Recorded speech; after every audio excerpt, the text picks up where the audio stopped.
चिंता संतानहंतारो यत्पादाम्बुजरेण वः स्वीयानां तन्निजाचार्यान् प्रणमामि मुहुर्मुहुः यदनुग्रहतो जन्तुः सर्वदुःखार्तिगो भवेत् तमहं सर्वदा वन्दे श्रीमद्वल्लभनन्दनम् अज्ञानतिमिरान्धस्य ज्ञानाञ्जनशलाकया चक्षुरुन्मीलितं येन तस्मै श्रीगुरवे नमः। नमामि हृदये शेषे लीलाक्षीराब्धिशायिनं लक्ष्मीसहस्रलीलाभिः सेव्यमानं कलानिधिं चतुर्भिश्च चतुर्भिश्च चतुर्भिश्च त्रिभिस्तथा षड्भिर्विराजते योऽसौ पञ्चधा हृदये मम।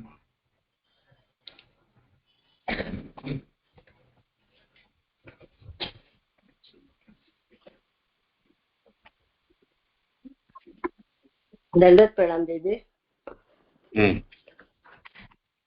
हाँ करू जी। आनंदरूप हरिनी લીલા એ શ્રી ભાગવત શાસ્ત્રનો અર્થ છે। પહેલા સ્કંદમાં અધિકારીનો અને બીજા સ્કંદમાં સાધનોનું નિરૂપણ કરેલું છે। તૃતીય સ્કંદ સર્ગ લીલા એના અંતર્ગત 1 થી 4 અધ્યાયમાં વિદુરજીનું અધિકરણનું વર્ણન છે। બંધ સૃષ્ટિના પ્રકરણ અંતર્ગત ગુણાતીત સૃષ્ટિ પ્રકરણમાં અધ્યાય 5માં બ્રહ્માંડના કારણરૂપ મહદાદિ તત્વોની ઉત્પત્તિ અને સ્તુતિનું નિરૂપણ અને અધ્યાય 6માં તત્વના કાર્યરૂપે બ્રહ્માંડ શરીરની ઉત્પત્તિ અને વર્ણિયોના કર્મનું નિરૂપણ। આપણે અધ્યાય 5માં જોયું કે તત્વોએ ભગવાનને પ્રાર્થના કરી કે આપે સૃષ્ટિના સર્જન માટે સત્વ આદિ 3 ગુણોના સ્વભાવ વડે અમને ઉત્પન્ન તો કર્યા, પણ પરસ્પર ભિન્ન ભિન્ન હોવાના કારણે અમે આપનું આ કાર્ય કરવા અસમર્થ છીએ। આપ અમને અમારા કર્તવ્યનું જ્ઞાન થાય તેવી કૃપા કરો અને અમારા ઉપર અનુગ્રહ કર્યો છે, માટે આપ અમને સ્વક્રિયા અને સ્વજ્ઞાનનું દાન કરો જેથી અમે કાર્ય કરવા સમર્થ થઈએ। હવે અધ્યાય 6માં પહેલા બીજા શ્લોકમાં આપણે જોયું કે ભગવાને જોયું કે પોતાની જુદી જુદી શક્તિઓને લોકની રચના કરવી એનું જ્ઞાન નથી, તેથી કાળનાની દેવી શક્તિને ઉરુક્રમ ભગવાને ધારણ કરી અને 23 તત્વોનો સમુદાય જે કાંઈ પણ કામ કરવાને અસમર્થ, કોઈ પણ કામ કરવાને અસમર્થ હતો તેમાં એમણે પ્રવેશ કર્યો। હવે આપણે એ કીધું એમાં પ્રવેશ કર્યો ભગવાને એ તત્વોની અંદર જે તત્વો કાર્ય કરવા અસમર્થ હતા। તો હવે અહીંયા ત્રીજા શ્લોકની ઉત્થાનિકામાં પ્રશ્ન થાય છે, તેથી શું થાય? ભગવાને પ્રવેશ કર્યો તો તેથી શું થાય એવો પ્રશ્ન થાય। તેથી નીચેનો શ્લોક કહે છે, સહ અનુપ્રવિષ્ટઃ ભગવાન ચેષ્ટારૂપેણ તમ ગણમ ભિન્નમ સંયોજયામા સુપ્તમ કર્મ પ્રબોધય। જડ થયેલા કર્મને જાગૃત કરતા તે સમૂહમાં પાછળથી ચેષ્ટારૂપથી પ્રવેશ કરેલા તે ભગવાને જુદા રહેલા તે તત્વોના સમૂહને એકઠો કર્યો। સુબોધિની, જો કે તેમણે ક્રિયા સાથે જ્ઞાન માટે જ પ્રાર્થના કરેલી, પોતાની સાથે પ્રવેશ કરવાની પ્રાર્થના કરી ન હતી, છતાં પણ માત્ર ભગવાનથી થઈ શકે તેવું કાર્ય તેમનાથી થઈ નહીં શકે એમ વિચારી ભગવાને પોતે જ તેમનામાં પ્રવેશ કર્યો। એટલે આ તત્વોમાં ભગવાને કેમ પ્રવેશ કર્યો કે તત્વોએ તો એવી પ્રાર્થના કરેલી કે ક્રિયા સાથે જ્ઞાન માટેની જ પ્રાર્થના કરેલી, પોતાના પ્રવેશ કરવાની પ્રાર્થના નથી કરી, પણ ભગવાનને એવું થયું કે આ કાર્ય ભગવાનથી જે થઈ શકે તેમનાથી આ તત્વોથી નહીં થઈ શકે એમ વિચારી ભગવાને પોતે જ આ તત્વોમાં પ્રવેશ કર્યો। ત્યાર પછી તેમણે જે માંગેલું તેનું પ્રયોજન ન રહેવાથી તેમનું માંગેલું આપ્યું નહીં। એટલે જે તત્વોએ માંગેલું ક્રિયા સાથે જ્ઞાનનું, તો એ ભગવાને જ જ્યારે અંદર પ્રવેશ કર્યો તો એમનું જે માંગેલું પ્રયોજન, જે પહેલી ફૂટનોટમાં કહ્યું છે માંગેલું એટલે જ્ઞાન, એટલે હવે એનું પ્રયોજન ન રહેતા એ આપ્યું નહીં માંગેલું। પછી સ્વભાવથી જ સર્વ વસ્તુઓમાં વસ્તુના સ્વરૂપ રૂપ ભગવાન છે, છતાં પણ જો તે વસ્તુઓ એટલે કે તત્વોથી કાર્ય થયું નહીં તો પ્રવેશથી પણ શું થવાની એવી શંકા થાય, તેથી ચેષ્ટારૂપથી શબ્દ યોજેલો છે। એટલે અહીંયા જે કહ્યું ને સ અનુપ્રવિષ્ટ ભગવાન ચેષ્ટા રૂપેણ, તો હવે અહીંયા કહી રહ્યા છે કે સ્વભાવથી તો આ બધા જે તત્વ છે સર્વ વસ્તુઓમાં ભગવાનના સ્વરૂપ સ્વસ્વરૂપ ભગવાન જ છે, છતાં પણ જો એમ કે આ તત્વોથી જે સૃષ્ટિ રચવાનું કાર્ય હતું એ થયું નહીં, તો પછી આ ભગવાનના પ્રવેશથી શું થવાનું એવી શંકા થાય. તો એ શંકાના સમાધાનમાં કહી રહ્યા છે ભગવાન ચેષ્ટારૂપેણ, એટલે ચેષ્ટારૂપથી શબ્દ યોજેલું છે. ચેષ્ટા એટલે પ્રયત્ન, કાર્ય કરવામાં ઉપયોગી જ્ઞાન, ઈચ્છા અને પ્રયત્ન રૂપથી અથવા માત્ર પ્રયત્નના રૂપથી ભગવાને તેમાં પ્રવેશ કર્યો. એટલે આ જે ચેષ્ટા એટલે પ્રયત્ન, એટલે કાર્ય કરવામાં, કોઈ પણ કાર્ય કરવામાં જ્ઞાન, ઈચ્છા અને પ્રયત્ન રૂપથી, અથવા તો કહે છે શ્રી મહાપ્રભુજી કે માત્ર પ્રયત્નના રૂપથી, પ્રયત્ન એટલે કે ચેષ્ટા એટલે પ્રયત્ન રૂપથી ભગવાને તેમાં પ્રવેશ કર્યો. પ્રવેશ કરી પછી જુદા રહેલા તે સમૂહને એકઠા કર્યા. આજે અહીંયા કીધું ને તમ ગણમ ભિન્નમ સંયોજયામાસ, એટલે જે બધા જુદા જુદા હતા એ સમૂહને એકઠા કર્યા. સૃષ્ટિમાં જ કાર્ય ઉત્પન્ન કરવાની શક્તિ વાળા તેમને રચેલા, પરંતુ તેઓ જુદા જુદા હોવાથી એકઠા જ કરવાના હતા. એટલે ભગવાને જે આ તત્વોને ઉત્પન્ન કર્યા એ સૃષ્ટિના કાર્યમાં, સૃષ્ટિમાં જ કાર્ય ઉત્પન્ન કરવાની શક્તિ વાળા આ તત્વોને રચેલા, પરંતુ આ બધા તત્વો જુદા જુદા હોવાથી એટલે ભગવાને આ એકઠા જ કરવાના હતા એમ અહીંયા કહી રહ્યા છે. એટલે જે પ્રકારે કાર્ય ઉત્પન્ન થાય તેવી રીતે સારી રીતે એકઠા કરવાનું હતું. એટલે જે કાર્ય સૃષ્ટિમાં જે કાર્ય કરવાનું હતું એ એવા શક્તિવાળા રચેલા, એટલે એ કાર્ય એ પ્રકારે કાર્ય ઉત્પન્ન થાય એ રીતે સારી રીતે ભગવાને એકઠા કરવાનું હતું. પછી એ કહી રહ્યા છે આગળ સુપ્તમ કર્મ પ્રબોધયન, જળ થયેલા કર્મને જાગૃત કરતા શબ્દથી સાથે આણેલી શક્તિનું પ્રયોજન કહેલું છે. એટલે જે આપણે જોયું કે કાળી નામની દેવી શક્તિ, જેમ કે જળ થયેલા કર્મને જાગૃત કરતા એટલે આણેલી શક્તિનું પ્રયોજન કહેલું છે કે પ્રાણીઓનું કર્મ જે જળ થયેલું તેને કાલ શક્તિથી જાગૃત કરતા ભગવાને તત્વોમાં પ્રવેશ કર્યો. એટલે આ જે તત્વો જે કાર્ય કરવાને અસમર્થ હતા, એટલે કર્મ કરવાને જળ, એટલે તત્વો બધા જે જળ થયેલા હતા એ થયેલું તેને કાલ શક્તિથી જાગૃત કરતા ભગવાને આ તત્વોમાં પ્રવેશ કર્યો. જાગૃત કરવાનું અને પ્રવેશ એક સમયે થાય ત્યારે બંને પ્રકારના કાર્ય એક સમયે પાર પડે. એટલે અહીંયા જે કહ્યું કે જાગૃત કરવાનું અને પ્રવેશ કરવાનું, આ જે બે કાર્ય છે એમ કે જાગૃત કરવું અને પ્રવેશ કરવું એક સમયે થાય ત્યારે બંને પ્રકારના કાર્ય, એટલે એની ફૂટનોટ છે, બંને પ્રકારના કાર્ય એટલે કે સમૂહરૂપ અને વ્યક્તિરૂપ, એ તો એ કાર્ય પાર પડે. જાગૃત કરવાનું પ્રયોજન જુદું હોવાથી તે કાર્યને મુખ્ય ક્રિયા એકઠો કર્યું સાથે સંબંધ નથી.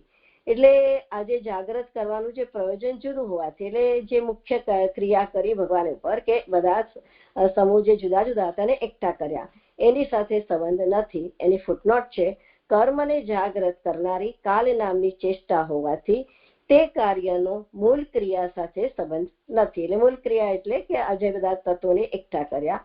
બંને પ્રકારના કાર્યો ભગવાને તેવી રીતે કાલથી જ કર્યા એવો અર્થ છે. એટલે કે જાગૃત કરવાનું અને પ્રવેશ એ બંને કાર્ય ભગવાને કાલ નામની દેવી શક્તિથી જ કાર્ય કર્યા એવો અર્થ છે. એ આજે આ શ્લોક પૂરો થયો. અને હવે એમાં આપણે જે કહ્યું છે આપ કહો તો કહું કે આપણે જે કોઈના પ્રશ્નમાં કહ્યું હતું એ કોનો પ્રશ્ન ક્યારે કહ્યું? ગયા વખતે. એટલે આજે કહ્યું ને જાગૃત કરવાનું પ્રયોજન જુદું થાય, મને લાગે જિજ્ઞાબેન નો જ પ્રશ્ન હતો, એમનો જ શ્લોક હતો. એટલે તેમાં આપણે એમ કહેલું કે કોઈ વાક્યમાં બે ક્રિયા, કોઈ પહેલી હોય પછીની બીજી કહેવાય, એમાં પ્રથમ જે ક્રિયા હોય એ ગૌણ કહેવાય ને ઉત્તર ક્રિયા બલવાન કહેવાય. એમાં પ્રબોધયાન ક્રિયા છે અને બીજી સંયોજયાન, જે અહીંયા કીધું ને કે ભિન્નમ સંયોજનમાં સુપ્તમ કર્મ પ્રબોધયન, તો એની અંદર જે આ જે ક્રિયા આપણે કીધી કે એમાં પ્રબોધયાન ક્રિયા છે અને બીજી સંયોજન, એમનું એટલે કે તત્વનું સંયોજન કર્યું ભગવાને. આ જે ક્રિયા છે સંયોજનની એનું કર્મ કોણ?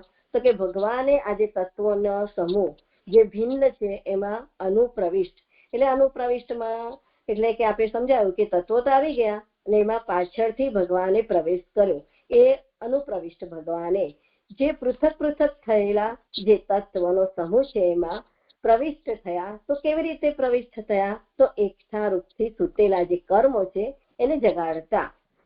ભગવાન છૂટા પડેલા જે તત્વ સમૂહ છે એના અંદર ચેતના રૂપથી અનુપ્રવિષ્ટ થયા. સૂતેલા જે સુસુપ્ત જે કર્મ છે એને જગાવતા ભગવાને એ તત્વોનું સંયોજન કર્યું, એટલે એકતા કરી. ભગવાને બે કાર્ય કર્યા. જે સૂતેલા હતા તેને જગાવ્યા પણ, અને જે સૂતા હતા એને ભેગા પણ કર્યા. એમાં જે કહ્યું કે ઉત્તમ ક્રિયા એટલે પ્રબોધયન, જે ભિન્ન ક્રિયા છે, મુખ્ય ક્રિયા છે, એનાથી આ ક્રિયાનો હેતુ ભિન્ન છે એ વાત સમજાવી. પ્રાણીઓને જે સૂતેલા કર્મ હતા એને કાલ શક્તિથી જગાવતા પ્રબોધયન થયું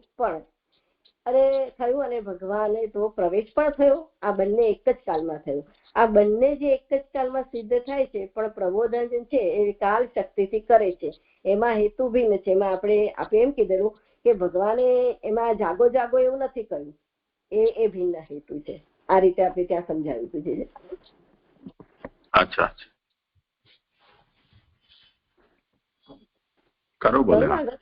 હા, પછી કહે છે કે પછી જે થયું તે નીચેના શ્લોકમાં કહે છે. પ્રબુદ્ધ કર્મ દેવેન ત્રયો વિશંતિક ગણ પ્રેરિત અજયત સ્વામીભિઃ માત્રાભિઃ અધિપુરુષમ. શ્લોકાર્થ: દેવે જેના કર્મને જાગૃત કરેલ છે તેવા પ્રેરણા કરાયેલ 23 સમૂહે પોતાના અંશોથી બ્રહ્માંડ ઉત્પન્ન કર્યું. જડ થયેલા હોય તેમની સાથે કાર્ય કરવું પણ અશક્ય છે. એટલે આ બધા જે તત્વો હતા એ કાર્ય કરવાને અસમર્થ છે. એટલે જે કોઈ જડ થયેલા હોય તેમની સાથે કાર્ય કરવું પણ અશક્ય છે. જાગૃત થાય તો સહાય પણ કરે. પછી કે છે ઉપર જે કીધું પ્રબોધ કર્મા દેવેન, તો એ કે છે દેવેન દેવતારૂપ શક્તિએ કાલે જાગૃત કરે. એટલે આ જે જાગૃત કર્યા તો કોણે કર્યા? તો કે દેવતારૂપ શક્તિએ જાગૃત કરેલા. એટલે સ્ત્રી જાગૃત કરે તો પોતાના સ્વાર્થ માટે જાગૃત કરેલ હોય. તેથી દેવેન એ નપુંસક શબ્દ કહેલ છે, અથવા કે મહાપ્રભુજી કહે છે તે શક્તિ સાથેનું ભગવાનનું રૂપ દેવ શબ્દથી કહેલું છે. એટલે આની અંદર મને આ બીજો જે છે એ સમજાય છે કે ભગવાને જે કાલ નામની જે આગળના શ્લોકમાં કીધું કે કાલ નામની દેવ શક્તિ ધારણ કરીને કરતા 23 તત્વોના સમૂહને એકઠા કર્યા. એટલે આ જે શક્તિ છે એ દેવેન એટલે નપુંસક શબ્દ. હવે જે ઉપર કીધું ને સ્ત્રી જાગૃત કરે તો પોતાના સ્વાર્થ માટે જાગૃત કરેલું, એ બહુ સમજાવતું નથી, પણ એ નપુંસક શબ્દ વાપરે છે. એટલે કદાચ હું મારી સમજણ પ્રમાણે મને કદાચ ખોટી પણ હોઉં. એટલે સ્ત્રી જાગૃત કરે તો એટલે કે સ્ત્રીલિંગ અને પુલ્લિંગ એને આ નપુંસક. એટલે અહીંયા જે પુરુષ એ સર્વ કાર્ય સમર્થ કરવા માટે, પણ અહીંયા કાર્ય કરવા સમર્થ છે. એટલે અહીંયા સ્ત્રીલિંગ એટલે શક્તિને સ્ત્રીલિંગ સ્ત્રી કહી છે. અને અહીંયા પુરુષો એ કાર્ય કરવા સમર્થ હોય. એટલે આ બધા જે પેલા કાર્ય ઉત્પન્ન કર્યા પણ એ પુરુષો હોવા છતાં પણ એમ કે કાર્ય કરવા અસમર્થ રહ્યા. એટલે અહીંયા જે સ્ત્રી રૂપ શક્તિ કીધી, અહીંયા શક્તિને સ્ત્રી જાતિ કીધી, એટલે એવી રીતે કંઈક સમજાઈ રહ્યું છે. પણ તે છતાંય કારણ કે આગળના શ્લોકમાં જે કહ્યું છે કે જે આપણે કીધું કે પહેલા શ્લોકમાં કે જે આ પોતાની શક્તિ રૂપ તેના કાર્યો ન કરે તો પોતાની શક્તિ ન હોવાનું જ ગણાય. વળી તેઓ સ્ત્રી રૂપ છે, ભાર્યાને સોંપેલું કાર્ય પોતે જ, કારણ કે શક્તિ ને શક્તિમાન એટલે ભગવાનની જે શક્તિઓ છે તો અહીંયા સ્ત્રી રૂપ કીધી. અને પુરુષ એટલે સ્ત્રીલિંગ, પુરુષ અને નપુંસક. આ રીતે મને સમજાય છે. તે છતાં પછી આને સમજાવજો વધારે. પણ આ જે ભગવાનનું રૂપ દેવ શબ્દથી કહ્યું છે, એટલે અહીંયા કે આ જે કાળ નામની શક્તિ એ જે છે એ અહીંયા એક દેવ શક્તિ ધારણ કરતા પ્રભુએ. એટલે અહીંયા એમ કે આજે જાગૃત કર્યા તો આ જે ભગવાનનું રૂપ જ શબ્દથી કહ્યું છે કે બધામાં કર્મ જાગૃત કર્યું એમ જણાવવા 23 સમૂહ એમ ફરીથી કહ્યું છે. એટલે અહીંયા જે કીધું ને કે પ્રબોધ કર્મ દેવેન ત્રયો વિશંતિક ગણ, એટલે આ જે 23 નો જે સમૂહ છે એમ ફરીથી એટલે કે બધામાં આ કર્મ જાગૃત કર્યું એમ જણાવવા. પછી કહે છે કે પ્રેરણા, નીચે કીધું પ્રેરિતો એટલે પ્રેરણા કરાયેલા શબ્દથી પાછું ભગવાનનું બીજું કાર્ય કહેલું છે. તો બીજું કાર્ય શું છે કે એકઠા કરવા અને પ્રેરણા કરવી એ ભગવાનના કાર્ય છે. ભગવાને તે સમૂહમાં પ્રવેશ કર્યો એટલે તે વ્યાપક સર્વત્ર રહેનાર થયા. એટલે આ જ્યારે ભગવાને તત્વના ગણમાં પ્રવેશ કર્યો તો ભગવત ધર્મના પ્રવેશથી એ તત્વો તે વ્યાપક થઈ ગયા. એટલે સર્વમ સર્વમય જે શ્રુતિ પ્રમાણે તો આ રીતે વ્યાપક થઈ ગયા. એટલે પછી કે છે આગળ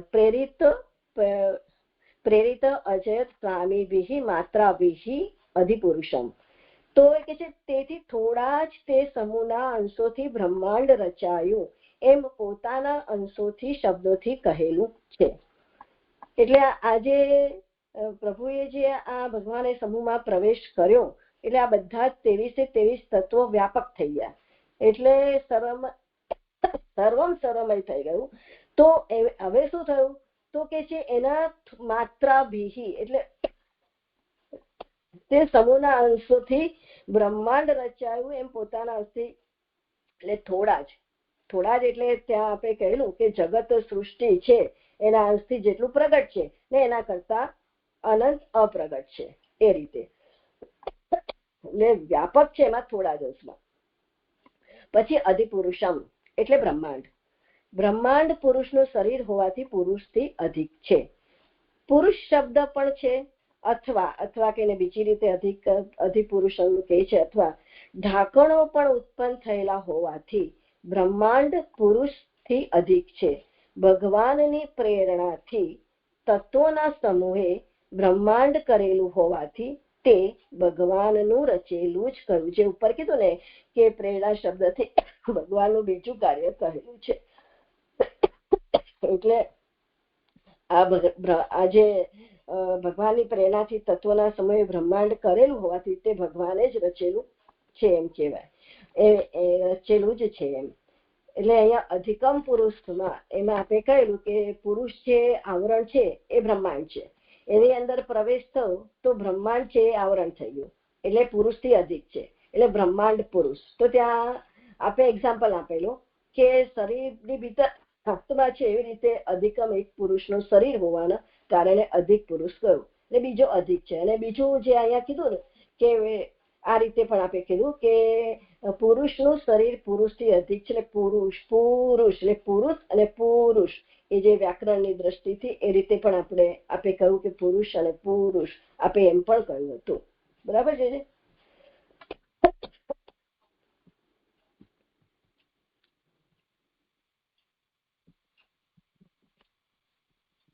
હવે આજે સ્ત્રી રૂપ આ શ્લોક પૂરો થયો છે. હવે જ્યાં જે છે ને સ્ત્રી જાગ્રત કરે છે તો પોતાના સ્વાર્થ માટે જાગ્રત કરેલો હોય તો એ કઈ રીતે લેવાનું અહીંયા?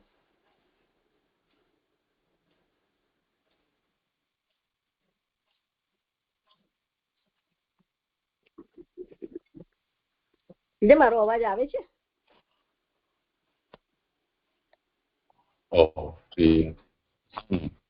ખબર નહીં એટલે મ્યુટ થઈ ગયું. સારું, અહીંયા જે વિષય ચાલી રહ્યો છે એમાં બીજા શ્લોકમાં કાલ સંજ્ઞામ તદા દેવીમ શક્તિમ, ત્યાં દેવી શક્તિનો ઉલ્લેખ આવ્યો ને, તો અહીંયા પછી અચાનકથી એ કાલે દેવી શક્તિની જગ્યાએ અહીંયા દેવ કેમ આવી ગયો? તો દૈવેન પ્રબુદ્ધ કર્મણા એવું કેમ આવ્યું? તો એનું અહીંયા કારણ બતાવી રહ્યા છે કે યદિ જે દેવી માયા શક્તિ છે એ યદિ અહીંયા પ્રબોધ કરાવતી તો એનું પોતાનું કોઈ પ્રયોજન હોત તો સ્ત્રીયા પ્રબોધે સ્વાર્થમ ભવે. તો અહીંયા સ્વાર્થ નથી, કેમ કે આ જે સૃષ્ટિ છે એમાં જેમ આગળ કહી રહ્યું છે ને કે જીવોના કર્મોનું જાગરણ થઈ રહ્યું છે શક્તિ દ્વારા. તો આ જે સૃષ્ટિ છે એમાં જીવોનો પણ વિચાર છે. તો તે કારણે અહીંયા નપુંસક લિંગનો પ્રયોગ કર્યો છે, અહીંયા સ્ત્રીલિંગનો પ્રયોગ કરવાની જગ્યાએ. પણ સાથે સાથે આચાર્યચરણ એ પણ સિદ્ધ કરી રહ્યા છે વિકલ્પથી કે તયા સહિતમ ભગવદ રૂપમ દૈવ શબ્દેન ઉચ્યતે. આ જે દ્વારા પણ આ કાર્ય થઈ રહ્યું છે એમાં ભગવાનના રૂપનું એટલે કે ભગવાનનું તો સાહિત્ય ત્યાં છે જ, તો પ્રકટ રૂપથી નથી.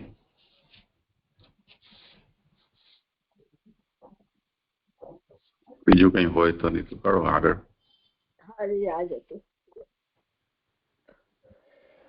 હવે 5મા શ્લોક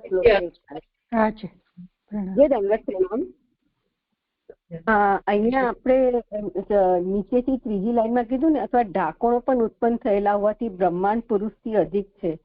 તો એ મને નહીં સમજાયું કે એમાંથી એમને શું કહ્યું અને કેમ અધિક કેમ છે એ નહીં સમજાયું. દંડવત પ્રણામ.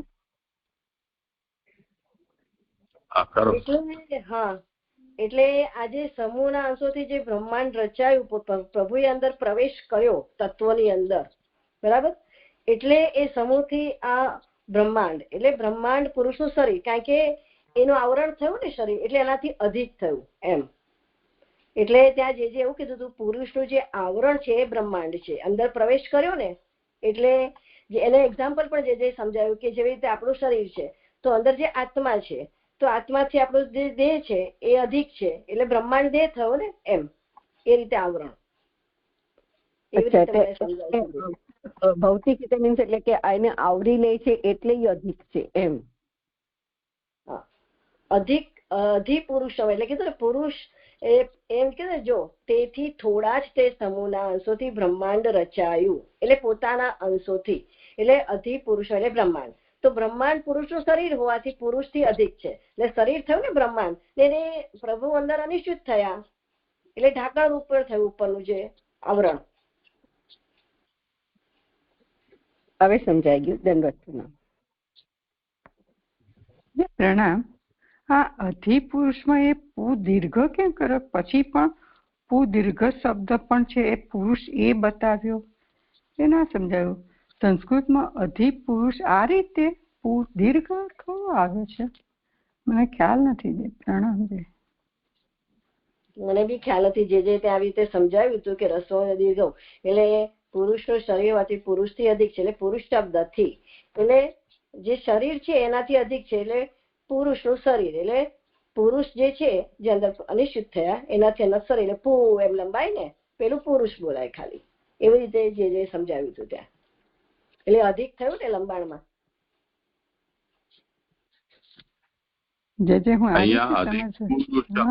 એમાં પુરુષમ અધિ પુરુષ શરીરત્વાત, અહીંયા રસ્વ ઉકારાંત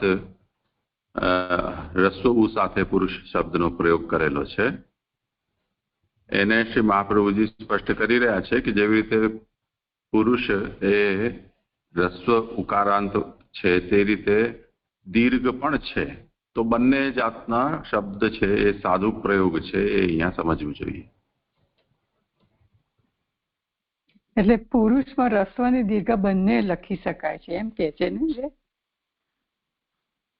હા, એટલે આપણી ચાલુ ભાષામાં તો રસ્વનો જ પ્રયોગ છે, પણ વૈદિક માં દીર્ઘ પણ હોય છે, સંસ્કૃતમાં. હા હા જી. અને જે પહેલા આ ત્રીજા શ્લોકમાં જાગ્રત કરવાનું પ્રયોજન જુદું હોવાથી એ મને નથી સમજાયું. જે પ્રણામ. હા, કરો સમાધાન. હા, એટલે જે કીધું ને એ જ મેં કહ્યું ત્યાં જાગ્રત. આ પ્રશ્ન હતો ને અર્પિતાબેન નો કે પ્રયોજન જુદું કેમ, તો ત્યાં જે એવું કીધું કે એક વાક્ય હોય, એક વાક્યમાં બે ક્રિયા હોય, એમાં જે પહેલી ક્રિયા હોય એ ગૌણ હોય અને બીજી ક્રિયા એ એનાથી બલવાન હોય. તો એમાં જે પ્રબોધયાન ક્રિયા જે છે અને બીજી કઈ છે સંયોજયામની, અને એમાં એમનું એટલે કે તત્વોનું સંયોજન કર્યું. તો ભગવાને આજે ક્રિયા છે સંયોજનની, એનું કર્મ કોણ? તો કે ભગવાને આજે તત્વોના સમૂહ ભિન્ન છે એમાં અનુપ્રવિષ્ટ, એટલે અનુપ્રવિષ્ટનો અર્થ બી જે સમજાવ્યો કે તત્વો આવી ગયા પણ ભગવાન અંદર હતા નહીં. તો એટલે એ કહે છે ભગવાને પાછળથી એમાં અનુપ્રવિષ્ટ થયા, એટલે પ્રવેશ કર્યો, એટલે અનુપ્રવિષ્ટ ભગવાને જે પૃથક થયેલા જે તત્વનો સમૂહ છે એમાં પ્રવિષ્ટ થયા. તો પછી કે છે કેવી રીતે પ્રવિષ્ટ થયા? તો એકઠા રૂપથી સુતેલા જે કર્મો છે એને જગાડતા ભગવાન છૂટા પડેલા જે તત્વોનો સમૂહ છે એના અંદર ચેષ્ટા રૂપથી. હવે આપણે આગલા શ્લોકમાં જોયું ને અહીંયા કે સમૂહમાં પાછળથી ચેષ્ટા રૂપથી પ્રવેશ કરેલો. ચેષ્ટા એટલે શું? પ્રયત્ન, બરાબર. તો એની અંદર એ કે છે ચેષ્ટારૂપથી અનુપ્રવિષ્ટ થયા સુતેલા જે સુસુપ્ત જે કર્મ છે જે તત્વોના એને જગાવતા ભગવાને તત્વોનું શું કર્યું? સંયોજન કર્યું, સંયોજયામ. અને ભગવાને બે કાર્ય કર્યા. જે સુતેલા હતા તેને જગાવ્યા, પણ જે સૂતા હતા એને ભેગા પણ કર્યા. એમાં જે કહ્યું ઉત્તમ ક્રિયા પ્રબોધયન એ ભિન્ન ક્રિયા છે. હવે ખ્યાલ આવ્યો? મને આટલા બધા નથી કે સમજાયું આપી શોર્ટ. એટલે મુખ્ય ક્રિયા અને ગૌણ ક્રિયામાં એ તો હું સમજી. હા, એક પ્રબોધન એક મુખ્ય ક્રિયા અને એક સંયોજન એટલે એક એટલે બેમાંથી એક મુખ્ય અને એક ગૌણ છે. એમાં જો નીચે કીધું ને ઉપર જો તમે એમાં જાઓ જાગૃત કરવાનું પ્રયોજન જુદું હોવાથી તો તે કાર્ય મુખ્ય ક્રિયા એકઠા કર્યા તેની સાથે સંબંધ નથી. તો કેમ સંબંધ નથી? તો કે જાગૃત કરવાનું પ્રયોજન કાલ શક્તિથી આ જાગૃત કરવાનું અને પ્રવેશ કરવું એક સમયે થયું હોવાથી મુખ્ય ક્રિયા જે એકઠા કર્યા એની સાથે સંબંધ નથી. જે આ રીતે જોડવાનું છે. જે આપ હવે એમને સમજાવો, કારણ કે મારાથી વધારે નહીં સમજાવે.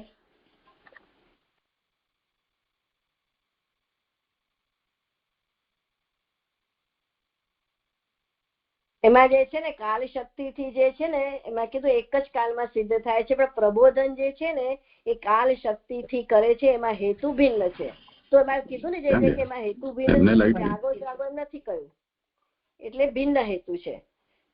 પેલું તો જાગો જાગો કહે બીજી શક્તિઓને કામ લેવું હોય તો અલગ અલગ શક્તિઓને જગાવવી પડે. ભગવાન એવું નથી કર્યું, એ ભિન્ન હેતુ છે. એવું જે ત્યાં કહ્યું હતું.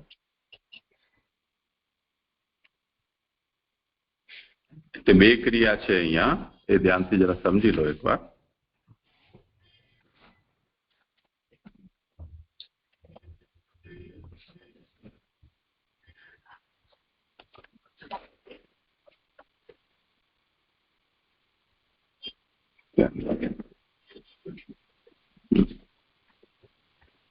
સોનુ પ્રવિષ્ટો ભગવાન ચેષ્ટારૂપેણ તંગણમ ભિન્નમ સંયોજયામાસ સુપ્તમ કર્મ પ્રબોધયન. તો પ્રબોધયન સંયોજયામાસ આ બંને ક્રિયા છે. પ્રબોધન પણ ક્રિયા છે અને સંયોજિત કર્યા એ પણ ક્રિયા છે. એમાં પહેલી ક્રિયા પ્રબોધની છે અને તેના પછીની ક્રિયા સંયોજનની છે. તો બે ક્રિયાનો જ્યારે એક વાક્યમાં પ્રયોગ થાય તે વખતે પહેલી ક્રિયા જે અહીંયા વર્તમાન કૃદંતના રૂપમાં એનો પ્રયોગ છે એ ગૌણ સમજવી જોઈએ. એટલે ગ્રામમ ગચ્છન તૃણમ સ્પૃશતિ આવું એક વાક્ય છે કે ગામે જતા જતા ઝાડ પાંદડા તોડતો જાય છે. તો એમાં મુખ્ય ક્રિયા ગ્રામ ગમન છે અને ગૌણ ક્રિયા જતા જતા જે આલતું ફાલતું કામ કરે છે તે બધા ગૌણ ક્રિયા છે. એવી રીતે અહીંયા પણ સમજવાનું છે કે એક ક્રિયા મુખ્ય છે અને એક ક્રિયા ગૌણ છે. એટલે એનો અહીંયા ખુલાસો કર્યો કે પ્રબોધન પ્રવેશયો સમાન કાલત્વે ઉભયવિધમ કાર્યમ એકદા સિદ્ધ્યતિ. એમાં એક ક્રિયા જે છે યદ્યપિ આ ભગવાન જ કરી રહ્યા છે એટલે એક સાથે ભગવાનનો પ્રવેશ થયેલો હોવાથી આ બંને એક સાથે કાર્ય થશે, પરંતુ જે વાક્યનો જે અન્વય છે એમાં મુખ્ય ક્રિયા સાથે આનો સંબંધ થશે એમ તાત્પર્ય છે. જય સુંદર થયું. હા, પ્રણામ. ખ્યાલ આવ્યા. પ્રણામ. કરો બોલે આગળ. હા જી દંડવત. એ પ્રમાણે બ્રહ્માંડ રચ્યાનું કહીને બીજા પુરુષની ઉત્પત્તિ જણાવી ત્રીજાની ઉત્પત્તિ કરવા તેમાં જ ફરીથી કાર્ય થયું તે નીચેના શ્લોકમાં કહે છે. એની પહેલી ફૂટનોટ છે. ત્રીજાની એટલે સમૂહરૂપ અને વ્યક્તિરૂપ એવા જીવના ભેદોમાં ત્રીજો. હવે જે આની અંદર બ્રહ્માંડ રચાવું કેવું અને પછી બીજા પુરુષ એટલે જે અંદર પ્રવેશ નારાયણ થયા એ બીજા પુરુષ. એ તો જે આવશે તે જોઈશું. અત્યારે તો વિરાટ થયો છે, બ્રહ્માંડ પુરુષ થયો છે. શ્લોક પરેણ વિસ્તા સ્વસ્મિન માત્રયા વિશ્વશૃંગણઃ ચુક્ષોભઃ અન્યો અન્યમ આસાદ્ય યસ્મિન લોકાહ ચરાચરઃ. ભગવાને પોતાની અંદર પ્રવેશ કરતા વિશ્વ રચનારો સમૂહ એકબીજા સાથે ભળીને અંશથી ખળભળ્યો. તેમાં સ્થાવર જંગમ લોકો રહેલા છે. જે શ્લોક કહે છે પરેણ વિસતા સ્વસ્મિન, તો એ કે પરેણ એટલે ભગવાને પોતાની અંદર પ્રવેશ કર્યો તે કારણને લીધે વિશ્વ રચનારો સમૂહ ખળભળ્યો. માત્રાયા એ જ કીધું ને, માત્રાયા વિશ્વ શૃંગાર એટલે માત્રા એટલે અંદર રહેલા અમુક ભાગથી ખળભળ્યો. જે આપણે આગળ જોયું કે જયારે તત્વોના વ્યાપક પ્રભુ પ્રવેશ્યા તો વ્યાપક થઈ ગયા, તો જે એની અંદરથી એ સમૂહ જે છે વિશ્વ રચનારો સમૂહ, કારણ કે વિશ્વ રચના માટે જ આ તત્વોને ઉત્પન્ન કર્યા હતા, પણ એમનામાં કાર્ય કરવાની અસમર્થ હતા. પ્રભુએ જયારે અંદર પ્રવેશ કર્યો ત્યારે એ જે સમૂહ ખળભળ્યો એટલે માત્રા એટલે થોડી માત્રામાં અંદર રહેલા અમુક ભાગમાં ખળભળ્યો. તેમ ન હોય તો બ્રહ્માંડનો વિભાગ થાય. જો આવું ન હોય, અમુક ભાગ જ ખળભળ્યો, તો નહીતર જો બધું ખળભળ્યો તો બ્રહ્માંડના વિભાગ થાય. એટલે બીજી ફૂટનોટ છે, આખો ખળભળ્યો હોત તો તત્વો જુદી જુદી જાતના હોવાથી જુદી જુદી જાતના બ્રહ્માંડો ઉત્પન્ન થાય એવો અર્થ છે. એટલે કે બ્રહ્માંડના વિભાગ થાય. પછી કે ભગવાને કાર્ય કરવા માટે જ પોતાની એટલે કે સમૂહની અંદર પ્રવેશ કર્યાનું કહેલું છે. ભગવાને કાર્ય માટે પોતાના જ સંપોત, કારણ કે તત્વો બી પોતે જ છે, ભગવદ રૂપ જ છે બધા, એટલે પોતાની સમૂહની અંદર પ્રવેશ કર્યાનું કહેલું છે. તેમ ન હોત તો ભગવાનના પ્રવેશથી ખળભળ્યા એમ કહે. જો એવું ન હોત, કારણ કે અંદર રહેલા અમુક ભાગથી જે ખળભળ્યા તે ન હોત તો બ્રહ્માંડના વિભાગ, અને ભગવાન જે કાર્ય કરવા માટે એમ કે પોતાના સમૂહની અંદર પ્રવેશ કર્યાનું કહેલું છે, જો તેમ ન હોત તો ભગવાનના પ્રવેશથી ખળભળ્યા એમ કે. તેથી ભગવાનના પ્રવેશથી ક્ષોભ થયો ન હતો જ. ક્ષોભ શેનાથી થયો? તત્વો જે અંદર અંદર મળ્યા એટલે ખળભળ્યા.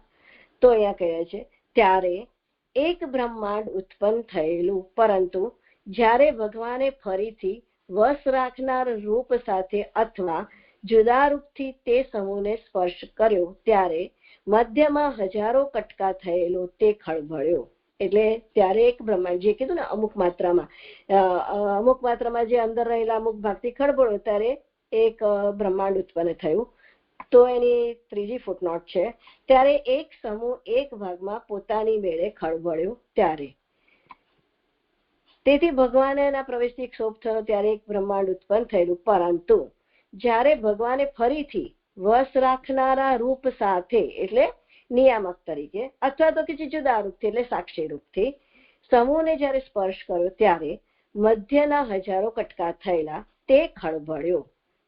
પછી કે છે કે ફરીથી જ્યારે ભગવાને આ નિયામક રૂપથી અથવા સાક્ષી રૂપથી જ્યારે એમ કે સમૂહને સ્પર્શ કર્યો ત્યારે મધ્યમાં હજારો કટકા થયેલા તે ખળભળ્યો. તેમ થાય તો વ્યક્તિના દેહો રચાય.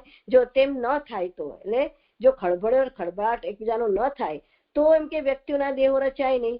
એકબીજા સાથે મળીને ખળભળ્યો શબ્દથી ખળભળાટનું ફળ કયું? એટલે કે વ્યક્તિના આ દેહો રચાયા ખળભળાટને લીધે તે વિશ્વ રચનારો સમૂહ છે. એટલે આજે તત્વોનો જે સમૂહ જે ખળભળ્યો અમુક ભાગમાં બ્રહ્માંડ થયું, એમાં ભગવાને ફરી પાછું એમ કે એક નિયામક અને એક સાક્ષી રૂપથી સમૂહને સ્પર્શ કર્યો ત્યારે મધ્યમાં હજારો કટકા થયા અને તે ખળભળ્યો ત્યારે વ્યક્તિઓના દેહ રચાયા.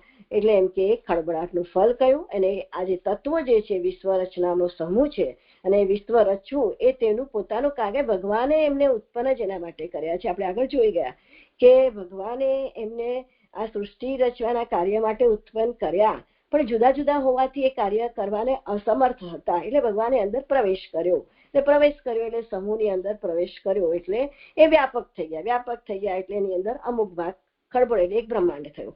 એ બ્રહ્માંડની અંદર ફરી પાછું ભગવાને જયારે સમૂહને સ્પર્શ કર્યો તો વસ્ત્ર રાખનાર અથવા સાક્ષી રૂપથી એમ કે સ્પર્શ કર્યો ત્યારે મધ્યમાં હજારો કટકા થયેલા ખળભળ્યા. અને વ્યક્તિના જો એવું ન કર્યું હોત તો પછી વ્યક્તિના દેહ રચાય નહીં. એક સાથે ભળીને ખળભળ્યા એટલે આ ખળભળાટનું ફળ કહેલું.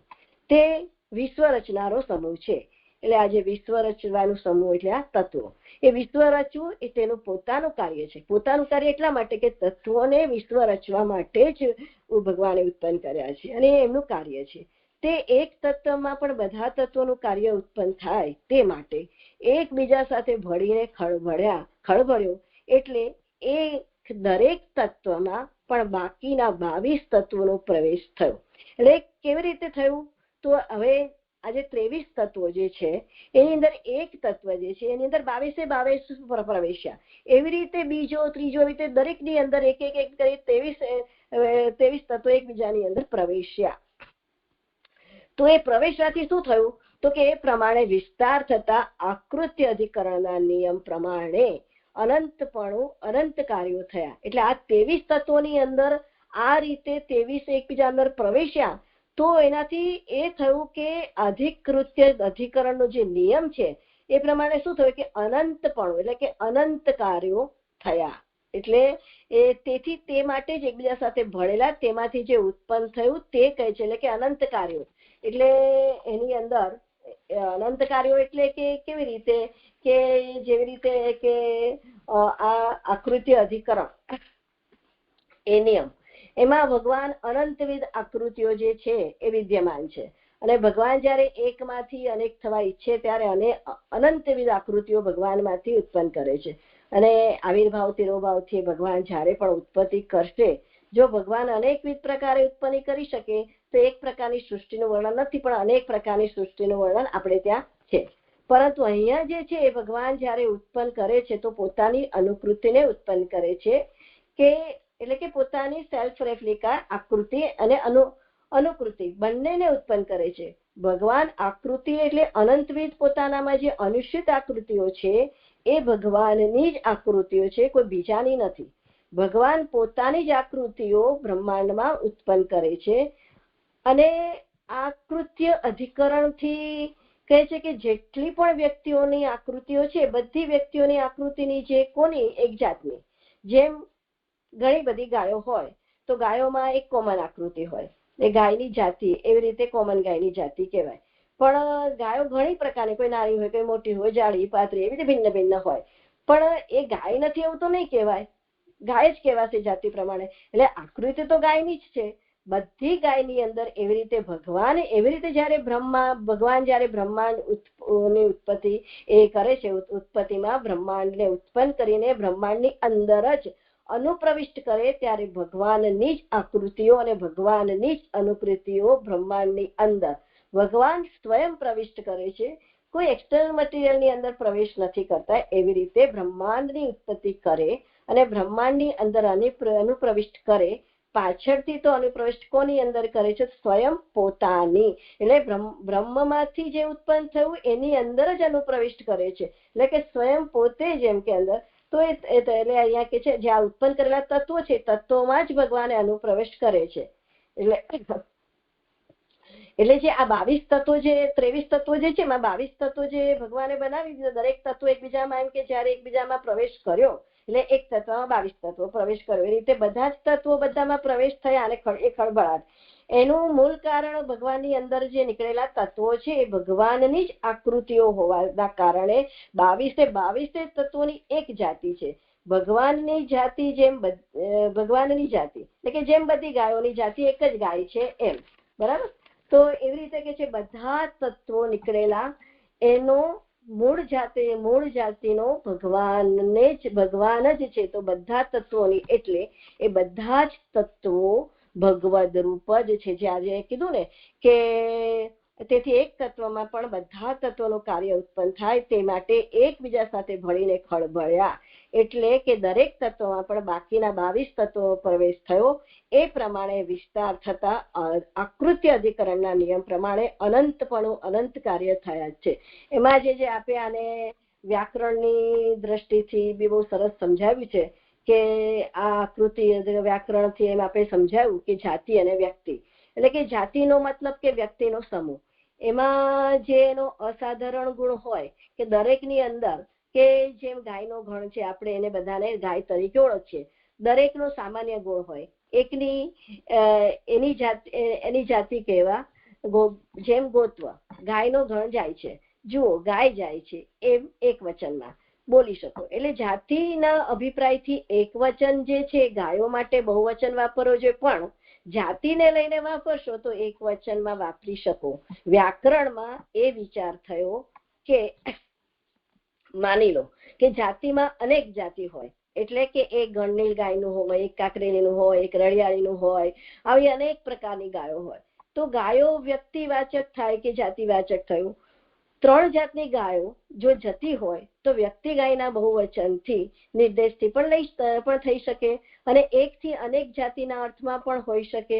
આ વાતને આકૃત્ય અધિકરણમાં સમજાવવામાં આવી છે અને ત્યાં એ વાત સમજાવી છે, એમાં આપણે એક્ઝામ્પલ આપેલું કે જેમ ખરીદ પલાશ એટલે કે ખરીદ પલાશો એટલે ખરીદ એટલે ખેડનું વૃક્ષ, પલાશ એટલે આકડાનું વૃક્ષ, ધવનું વૃક્ષ, ખરીદનું વૃક્ષ, પલાશનું વૃક્ષ એનું બહુવચન, 3 વૃક્ષોનો સમૂહ. અને ધવ ખરીદ પલાશો એમાં વૃક્ષોની જાતનું સંખ્યાનું બહુવચન. આ અધિકરણમાં કહે છે કે આખા વ્યવહારમાં જે બહુ ફાસ્ટ નથી જતું ને,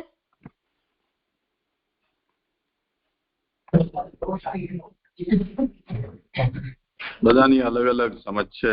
તમને વચલી સ્પીડ રાખો તો બધાને સંતોષ કદાચ થઈ જાય. હા, એટલે જ મને એવું લાગ્યું થોડું. એટલે આજે કીધું ને કે હવે પહેલેથી નથી કરતી, પણ જે 3 જાતની ગાયો જતી હોય, વ્યક્તિ ગાયના બહુવચનથી નિર્દેશથી પણ થઈ શકે, એટલે એકથી અનેક જાતિના અર્થમાં પણ હોઈ શકે. આ વાતને આકૃતિ અધિકરણમાં સમજાવવામાં આવી છે અને ત્યાં એ વાત સમજાવી છે, એનું એક્ઝામ્પલ આપણે આપ્યો કે જેમ ખરીદ પલાશ એટલે ખરીદ એટલે કે ખેડનું વૃક્ષ, પલાશ એટલે આકડાનું વૃક્ષ, ધવનું વૃક્ષ, ખરીદનું વૃક્ષ, પલાશનું વૃક્ષ એ બહુવચન એટલે 3 વૃક્ષોનો સમૂહ. અને ધવ ખરીદ પલાશો એમાં એ વૃક્ષોની જાતનું સંખ્યાનું બહુવચન, બરાબર, એટલે કે 3 જે વૃક્ષ કીધા એનું બહુવચન. તો આ અધિકરણ કહે છે કે આમાં વ્યવહારમાં બંને પ્રકારના સંયોગ કરવા આવશ્યક હોય છે. એટલે બંને પ્રકારના એટલે કે જે આપણે ઉપર કીધું ને કે આ અધિકરણમાં વ્યાકરણથી જાતિ અને વ્યક્તિ મેઇન પોઈન્ટ ત્યાંથી જ આપણે પકડીને ચાલ્યા છે, આપણે ત્યાંથી જ કીધું. એટલે અહીંયા કહી રહ્યા છે કે આ અધિકરણમાં આમાં વ્યવહારમાં બંને પ્રકારના સંયોગ કરવા આવશ્યક હોય છે. એટલે કે વ્યક્તિથી જાતિ અને જાતિથી વ્યક્તિ એ બંનેને આપણને બોધ થઈ શકે છે. એનું કારણ એ છે કે વ્યક્તિમાં જાતિ સમાયેલી છે. તો અહીંયા જે કહ્યું કે દરેક તત્વોમાં પ્રવેશ્યા જેમ પંચીકરણની પ્રક્રિયા હોય છે એવી રીતે.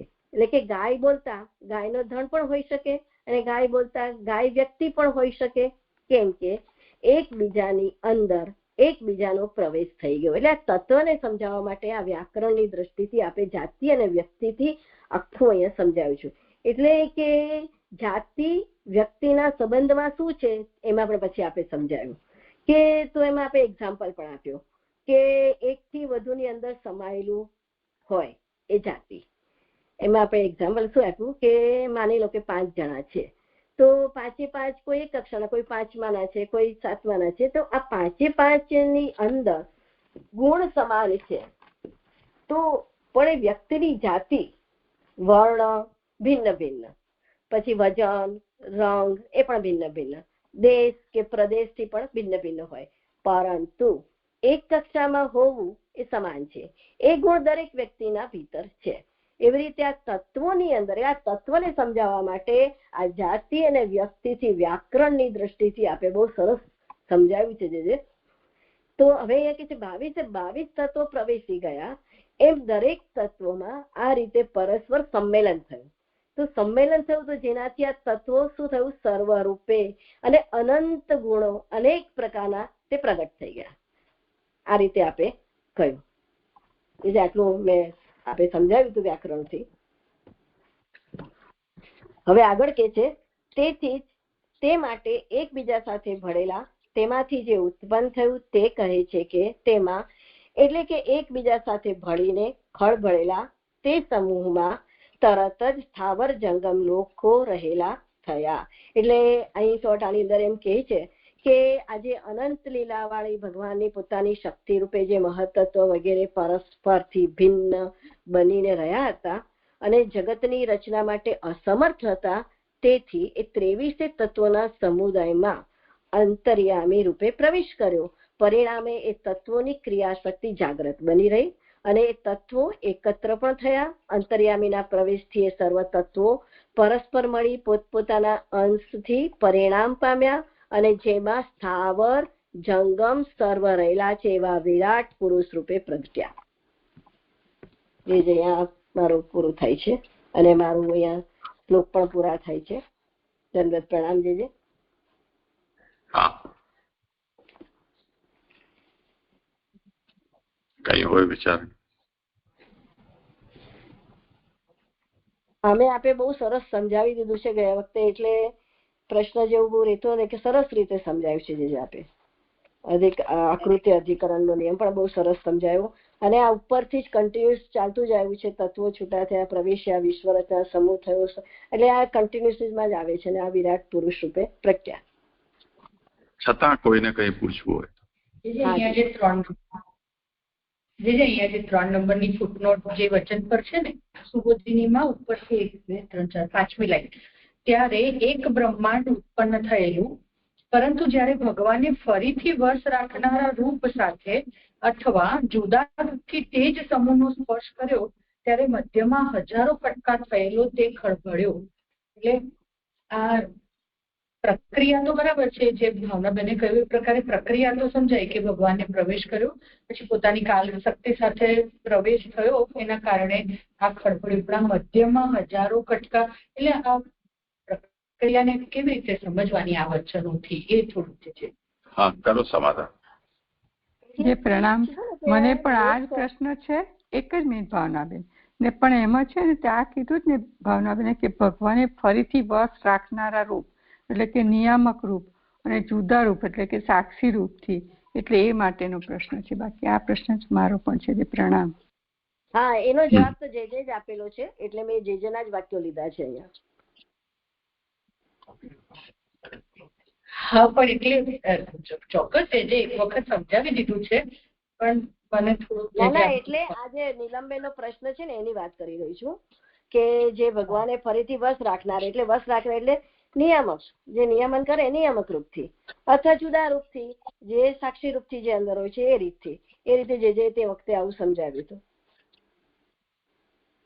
ગૌતમજીએ તો અહીંયા સ્પષ્ટ કર્યું છે કે આ બે વખત થયેલા ક્ષોભ છે. પહેલો ક્ષોભ જે થયો એના સંબંધમાં શું આજ્ઞા કરે છે કે એક દેશેના અંતસ્થિતેના,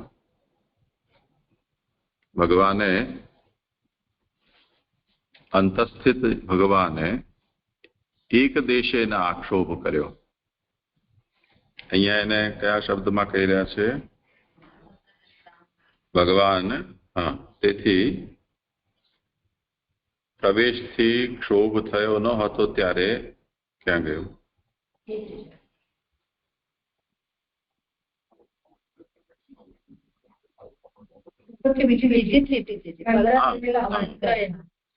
તો ભગવાને પોતાની અંદર પ્રવેશ કર્યો તે કારણે વિશ્વ રચનારાઓ, એટલે આ જે તત્વો છે તે, એનું નામ એમણે આપ્યું છે અહીંયા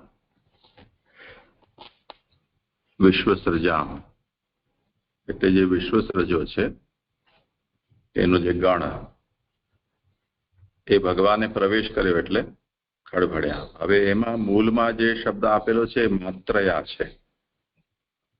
તો માત્રયાનો તાત્પર્ય બતાવ્યું કે એક દેશેના, એટલે તાત્પર્ય શું થયું કે જે આ તત્વો પ્રકટ થયા છે વિશ્વને સર્જવા માટે, એમનો જે ગણ છે એ ગણના અંદર ક્ષોભ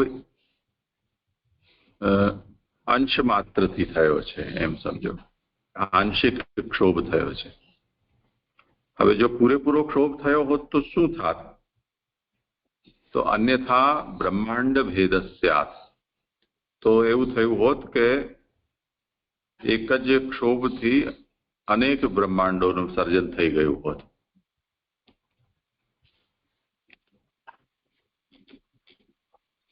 એટલે કહ્યું તેમ ન હોય તો બ્રહ્માંડના વિભાગ થાય. એના ઉપર પુરુષોત્તમજીએ આ વાતની સ્પષ્ટતા કરી છે કે આખો ખળભળ્યો હોત તો તત્વો જુદી જુદી જાતના હોવાથી જુદી જુદી જાતના બ્રહ્માંડો ઉત્પન્ન થાય એવો અર્થ છે. તો એ તો આપણે જોયું કે બધા તત્વો પૃથક પૃથક જ છે અને ભેગા નતા થઈ શકતા, એને કારણે કોઈ કાર્ય નતું થઈ શકતું. તો હવે ભગવાનને પ્રવેશ કરીને બધાને એક તો કર્યા, હવે ક્ષોભ એવો કરે કે ફરી પાછા ભેગા થયેલા છે જો છૂટા પડી જાય, અસ્તવ્યસ્ત થઈ જાય તો પછી અનંત ક્ષોભ થવા લાગી જાય. તો એને કારણે બ્રહ્માંડોની ઉત્પત્તિ પણ અનેક થઈ જાય. તો તે કારણે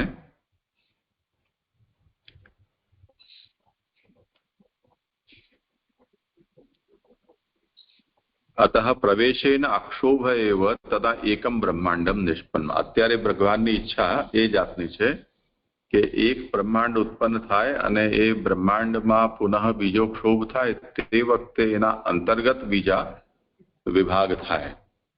તો આ ભગવાનની ઈચ્છા છે.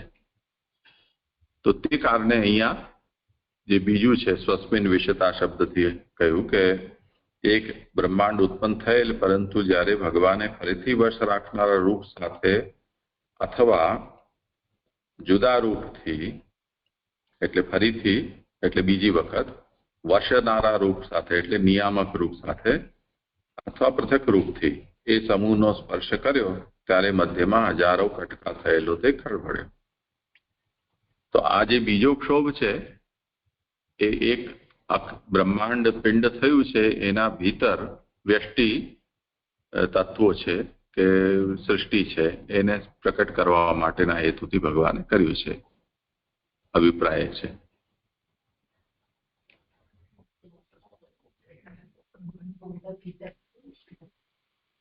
જે ભગવાને પહેલા જે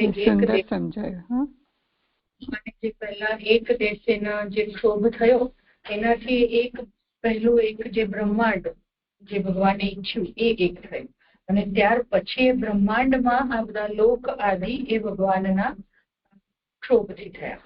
જે પુનઃ જે આપણે કહ્યું કે ભગવાને ફરીથી વશ રાખનાર રૂપ અથવા જુદા રૂપથી જે ક્ષોભ કર્યો એનાથી એમાં આ લોક આદિ, એને અહીંયા આગળ વ્યક્તિઓના દેહ એમ કહ્યું છે, કારણ કે આગળ વ્યક્તિના દેહ રચાય નહીં. જો આવું ન કરે તો આપણે કહ્યું એમ અનેક બ્રહ્માંડ થઈ જાય, વ્યક્તિના દેહ ન રચાય. એટલે આ જે વ્યક્તિના દેહ એટલે આ બધા બ્રહ્માંડમાં જે બધા લોક થયા તે એ તો બ્રહ્માંડના અંતર્ગત જેટલું પણ વિવિધતા થયેલી છે એ બીજી વખત થયેલો ક્ષોભને કારણે છે, એમ ફરી સમજવું જોઈએ.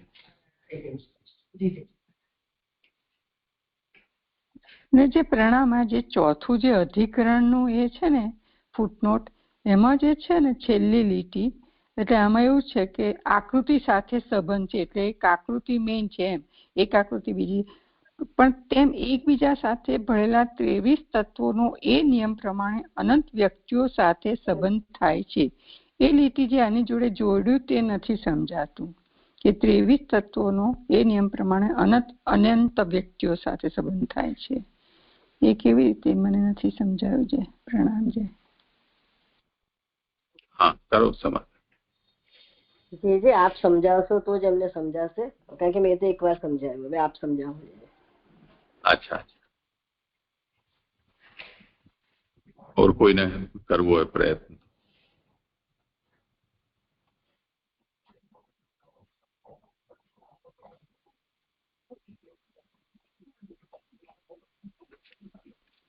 આકૃત્ય અધિકરણ જે છે એનો મૂળ સ્વારસ્ય એ છે કે જે એક વાતના એક સમયમાં જેમ આપણે કોઈ એક ફર્મો બનાવી અને પછી એની અંદર આપણે બીજા બધા ઢાળી દઈએ તો અનેક પ્રકારના રૂપો છે એ એક સરખા નીકળે.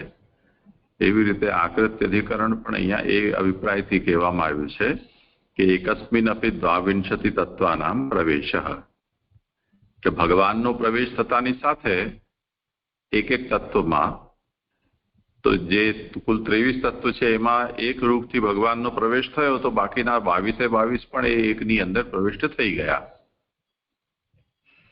એ રીતે અહીંયા અનંતતા રૂપોની થઈ છે આકૃત્ય અધિકરણ ન્યાયથી. કેમ કે ભગવાન જે છે એ સર્વત્ર સમ છે તે કારણે જેટલી પણ વિવિધતા પ્રકટ થયેલી છે તે બધી ભગવાનના સાથે પ્રવેશ કરતા બધા તત્વોની અંદર એ સામર્થ્ય પ્રવિષ્ટ થઈ ગઈ. જી જી થયું. હા, પ્રણામજી.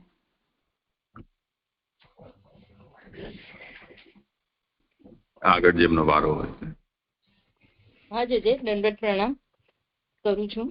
અવાજ સંભળાય છે ને બરાબર?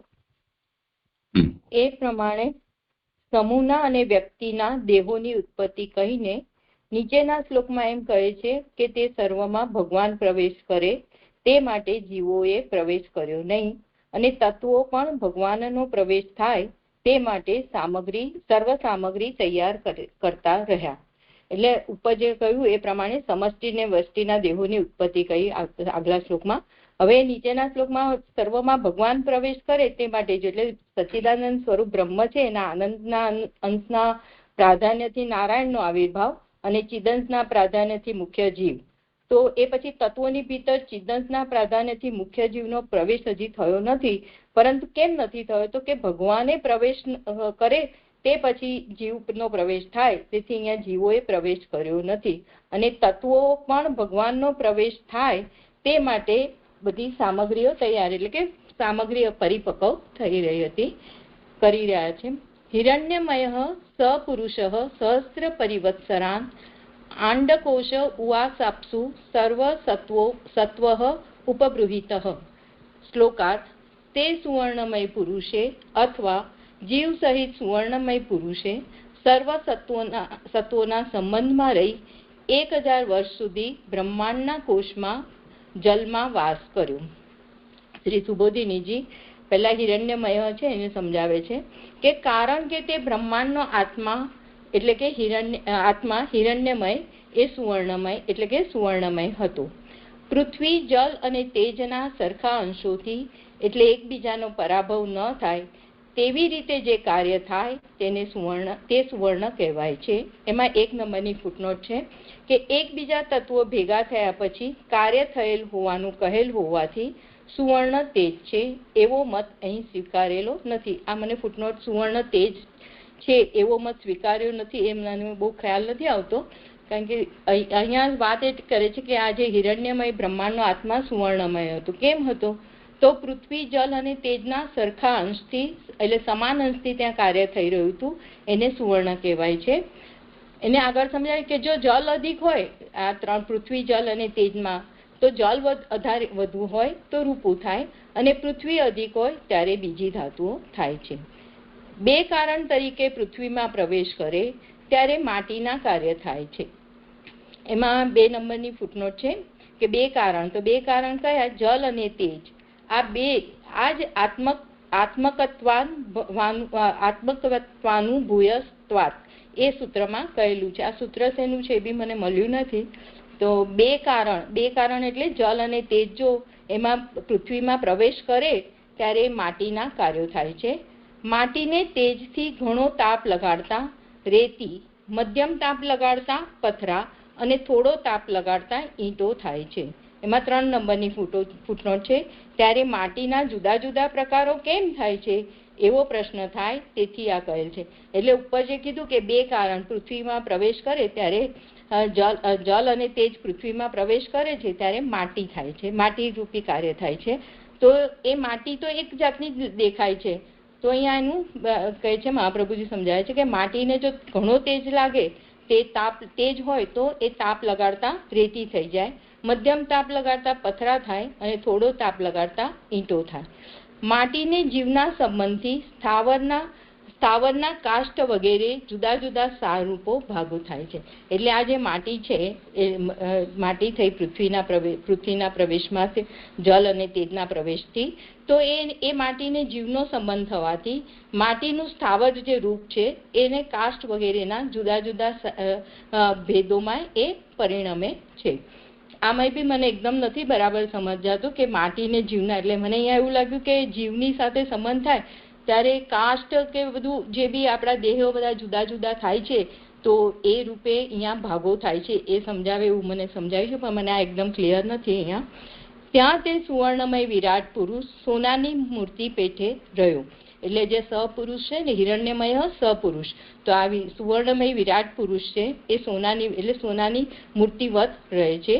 તે જ પુરુષે દેહરૂપથી અથવા પુરુષ એટલે કે જીવ સાથે પોતે નારિયેળના ફળની પેઠે બ્રહ્માંડથી જુદા રહીને જ 1000 વર્ષ સુધી તે જ બ્રહ્માંડના કોષમાં તેની નીચે રહેલા તેથી અંદરના જલમાં પોતાના દેહમાંથી એની મેળે નીકળેલા જલમાં અથવા તો પોતે રચેલા જલમાં શયન કર્યું, એમ જલમાં વાસ કર્યો શબ્દથી કહે છે. એટલે ઉપર જે સહસ્ત્ર પરિવત્સરાન આંડકોશ ઉવાસાપસુ એને સમજાવે છે કે આ જે રહ્યો મૂર્તિ પેઠે રહ્યો છે તો કેવી રીતે રહ્યો છે, તો એ પુરુષનો દેહરૂપથી અથવા તો કે પુરુષ જીવ સાથે એ નારિયેળનું ફળની પેટે, નારિયેળમાં જેમ પાણી જલ હોય અને એ ફળથી એના આગળના ભાગને કશે અલિપ્ત હોય છે નારિયેળનું જલ, એવી રીતે ત્યાં રહીને 1000 કેટલા વર્ષો, તો 1000 વર્ષ સુધી એ બ્રહ્માંડના કોષમાં નીચેના ભાગમાં અંદર રહ્યો અને એ જલ હતું એ પોતાના દેહમાંથી અથવા એમાંથી નીકળેલા જલમાંથી એ રચેલા જલમાં એમને શયન કર્યું, એમ કહે જલમાં વાસ કર્યો એવું કે છે. વ્યક્તિઓ પણ તે સમયે શયન જ કરતી હતી. એટલે જે ચરાચર આ બધું જે જગત છે, સમષ્ટિ વ્યષ્ટિ જીવો છે, વ્યક્તિઓ પણ તે સમયે શયન જ ત્યાં કરતી હતી. એમ સર્વ સત્વોના સંબંધમાં રહી શબ્દોથી કહેલું છે. એટલે સર્વ સત્વો ઉપબૃહિત, તો અહીંયા એ વાત કહેવા માંગે છે કે એમાં એ દેહોમાં જીવની પેટે સર્વ સત્વોના સંબંધમાં રહીને કહ્યું છે. વ્યક્તિઓ પણ ત્યાં શયન કરતી હતી.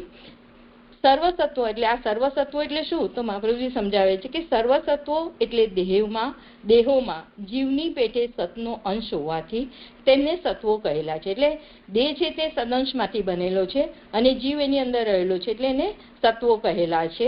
તેથી તેમની સાથે ઉપબૃહિત એટલે સંબંધમાં રહી વાસ કર્યો. એટલે આ જે સપુરુષ છે એની સાથે રહીને એમાં વાસ કર્યો એમ કે છે. સત્વો સાથે રહે છે ને એની સાથે સંબંધમાં રહીને સહપુરુષ સાથે રહીને વાસ કર્યો છે. નારાયણના ઉદરમાં સર્વભૂતો રહેલા છે એવો અર્થ છે. એટલે આનાથી અર્થ શું નીકળે છે કે નારાયણનું ઉદર છે એમાં બધા ભૂતો રહેલા છે એવો અર્થ છે. આ મત પ્રમાણે પહેલા જ ભગવાને તેમાં પ્રવેશ કરેલો હોવાથી તે થોડા સમય સુધી પણ આત્મા જીવ વિના રહેલો ન હતો. એટલે આ બે સિદ્ધાંત અહીંયા આપ્યા છે. તો એક સિદ્ધાંત એવો છે કે નારાયણના ઉદરમાં સર્વભૂતો રહેલા છે, એક એવો અર્થ છે, સર્વસામાન્ય છે. તો આ મત પ્રમાણે શું થયું કે ભગવાને તેમાં પ્રવેશ કરેલો હોવાથી તે થોડા સમય સુધી પણ એ જે આત્મા છે એના વિના રહેલા નહોતા. એનો પ્રવેશ એના આત્મા સાથે થયેલો જ હતો.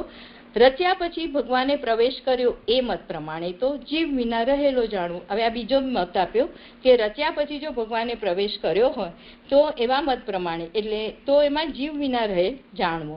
તેથી જ સહપુરુષ સાથે એમ કહ્યું છે. એટલે આ જે પહેલો સિદ્ધાંત છે કે નારાયણનું ઉદારમાં સર્વભૂતો રહેલા છે તો એ જીવ સાથે એને આત્મા સાથે જ એમાં પ્રવેશ કર્યો છે. તો સહપુરુષથી એ નક્કી થયું કે એને આ પહેલો સિદ્ધાંત એની સાથે થાય છે. અહીં આ મત પ્રમાણે તો 1000 વર્ષ સુધી બ્રહ્માંડની અંદર તેણે કાંઈ કાર્ય કરેલ ન હોવાથી તે સત્વોના સંબંધમાં રહી માત્ર કાર્યના પ્રકારનો વિચાર કરવા રહેલા છે. તો આ 1000 વર્ષ સુધી બ્રહ્માંડની અંદર એમને હિરણ્યમય પુરુષ રહી અને એને કશું જ ત્યાં કાર્ય કરેલ નહોતું, પણ સત્વોના સંબંધી કે સત્વો પાસે કઈ રીતે કાર્ય કરાવું એના પ્રકારનો ત્યાં વિચાર કરવા રહેલો છે. જે આ છઠ્ઠો શ્લોક અહીંયા સંપૂર્ણ થયો. અને અહીંયા મને બે પ્રશ્ન છે કે અહીંયા જે માટીના જીવના સંબંધથી સ્થાવરના કાષ્ઠ વગેરેના જુદા જુદા સાર રૂપો ભાગો થાય છે, તો એ મને નથી સમજાતું. હા, એટલે અહીંયા જે પણ સ્થૂલ ભૂત બતાવી રહ્યા છે એની સાથે જો જીવનો સંબંધ થાય તો આ કાષ્ઠના ભેદનો મતલબ જે સ્થાવર વેલ છે, ઘાસ છે કે વૃક્ષ છે તે પ્રકારના કાષ્ઠ વગેરે એની ઉત્પત્તિ બતાવી છે. અને જે આ પહેલી ફૂટનોટ છે ને કે એકબીજાના તત્વો ભેગા થયા પછી કાર્ય થયેલું હોવાનું કહેલું હોવાથી સુવર્ણ તેજ છે તો ઉપર તો એ સુવર્ણમય હતો કે આ બધું ભેગું થઈને, તો અહીંયા તેજ શબ્દથી અહીં આ મત સ્વીકારેલો નથી, તો એને કેવી રીતે સમજવાનું? એની સાથે નથી ખ્યાલ આવતો.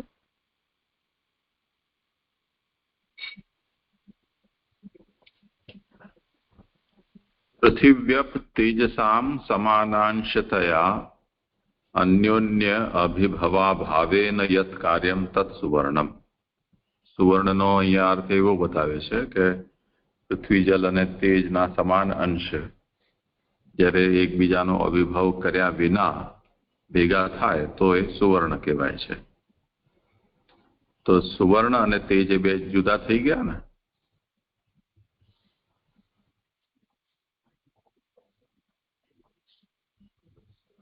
એટલે અહીંયા હું કન્ફ્યુઝ એટલે કે અહીંયા સુવર્ણ તેજ શબ્દ વાપર્યો છે ને ફૂટનોટમાં, તો મેં કીધું કેવી રીતે તેજ શબ્દ નથી શું, કારણ કે ઉપર સુવર્ણમય કીધું હિરણ્યમય, તો એટલે બધા થોડું કન્ફ્યુઝ થયું.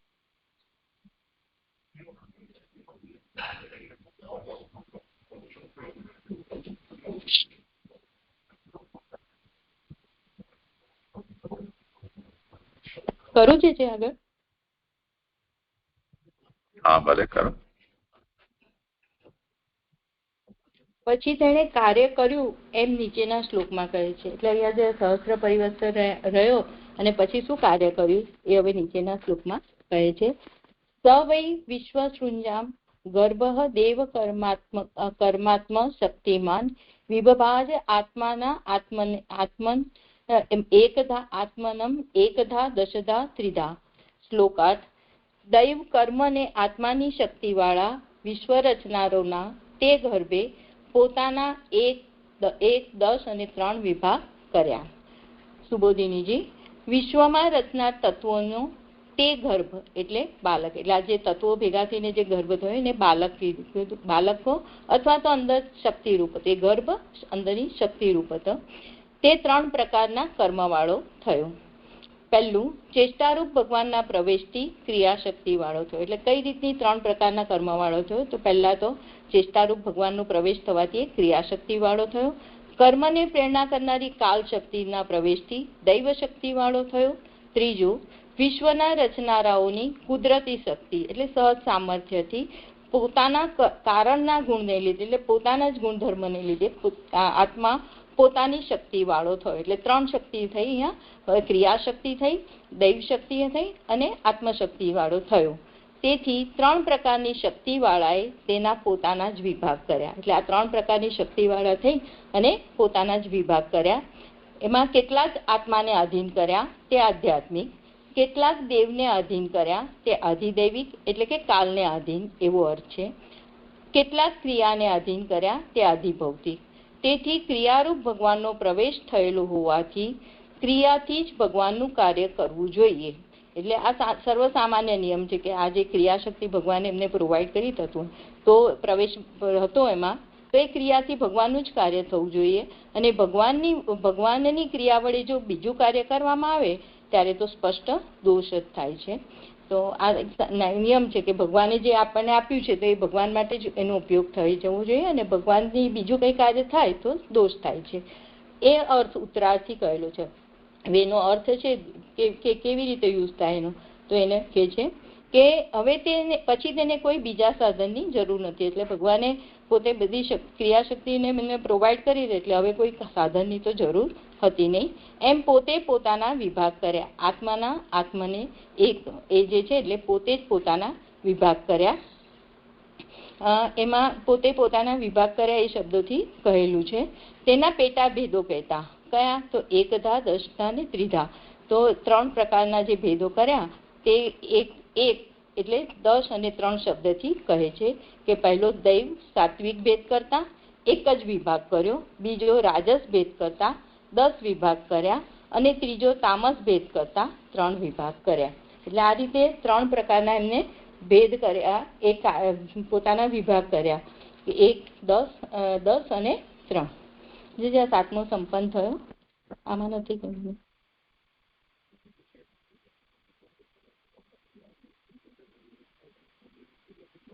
કરો આગળ. કરું આગળ. આટલાથી જ વિભાગોથી બધું કાર્ય કેમ સિદ્ધ થશે એવી શંકા થાય, તેથી નીચેનો શ્લોક કહે છે. હવે આ 3 જ વિભાગ કર્યા, 1, 10 અને 3, તો એનાથી આટલું મોટું કાર્ય છે કેવી રીતે સિદ્ધ થાય એવી કોઈને શંકા થાય, એટલે હવે નીચેનો શ્લોક આવી રહ્યો છે. એષ હિ અશેષ સત્વાનામ અંશ સત્વાનામ આત્મા અંશ આત્માંશ પરમાત્મનઃ આદ્ય અવતારઃ યત્રાસૌ ભૂતગ્રામઃ વિભાવ્યતે. શ્લોકાર્થ. ખરેખર આ સર્વ પ્રાણીઓનો આત્મા પરમાત્માનો અંશ અને પ્રથમ અવતાર છે, જેમાં આ ભૂતોનો સમૂહ જોવામાં આવે છે. આ સર્વ પ્રાણીઓનો આત્મા છે. એષ હિ સર્વ સત્વાનામ આત્માંશ, એને કીધું અહીંયા કે એ સર્વ પ્રાણીઓનો આત્મા છે. હિ એટલે ખરેખર શબ્દથી એમ જણાવેલું છે કે આ વૃત્તાંત યોગ્ય છે કે જેવું બીજ હોય તેવું જ કાર્ય થવાનું. એટલે બધા પ્રાણીનો આત્મા છે તો કેવી, તો એ નક્કી જ છે, એ તો બરાબર છે.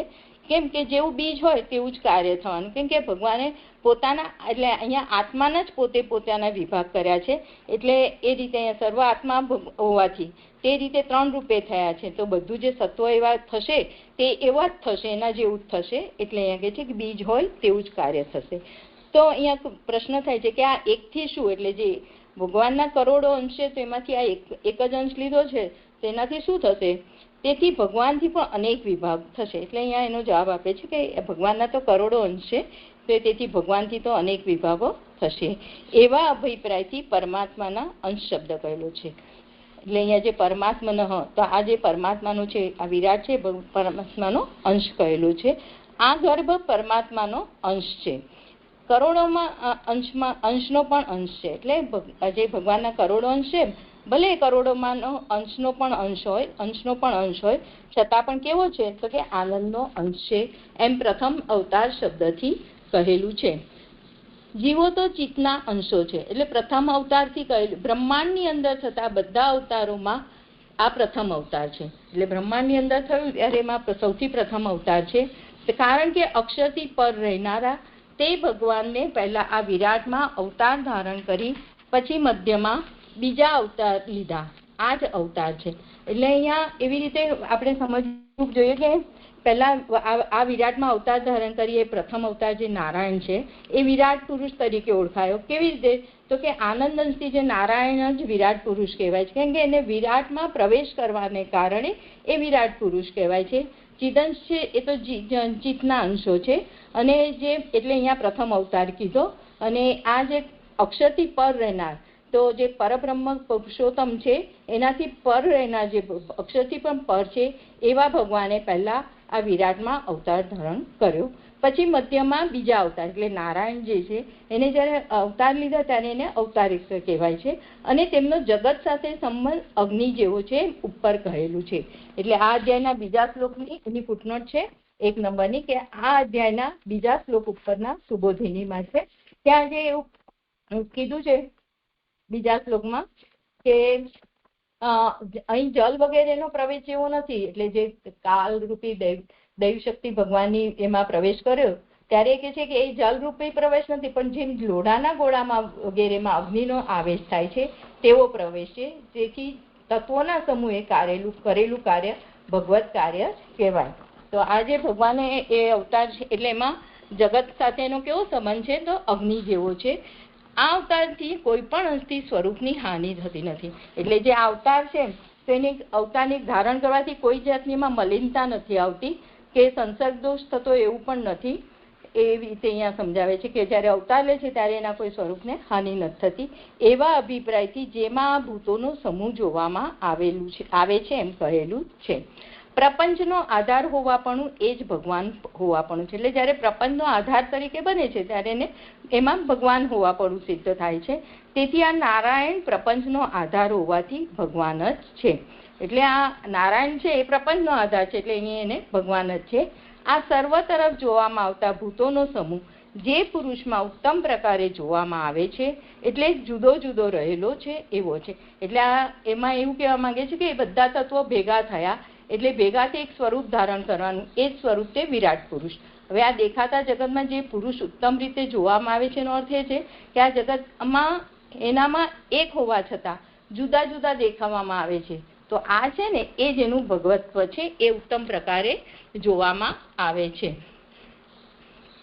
જે અહીંયા આ શ્લોક પૂરો થયો.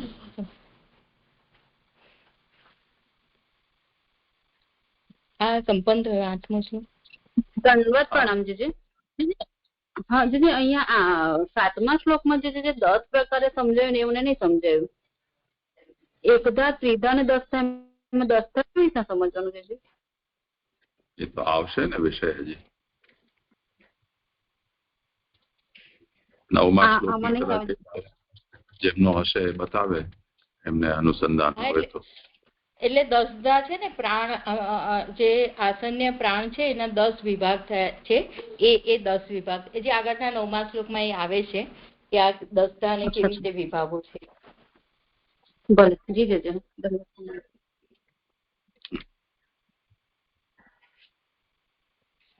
બરોબર. હા જી.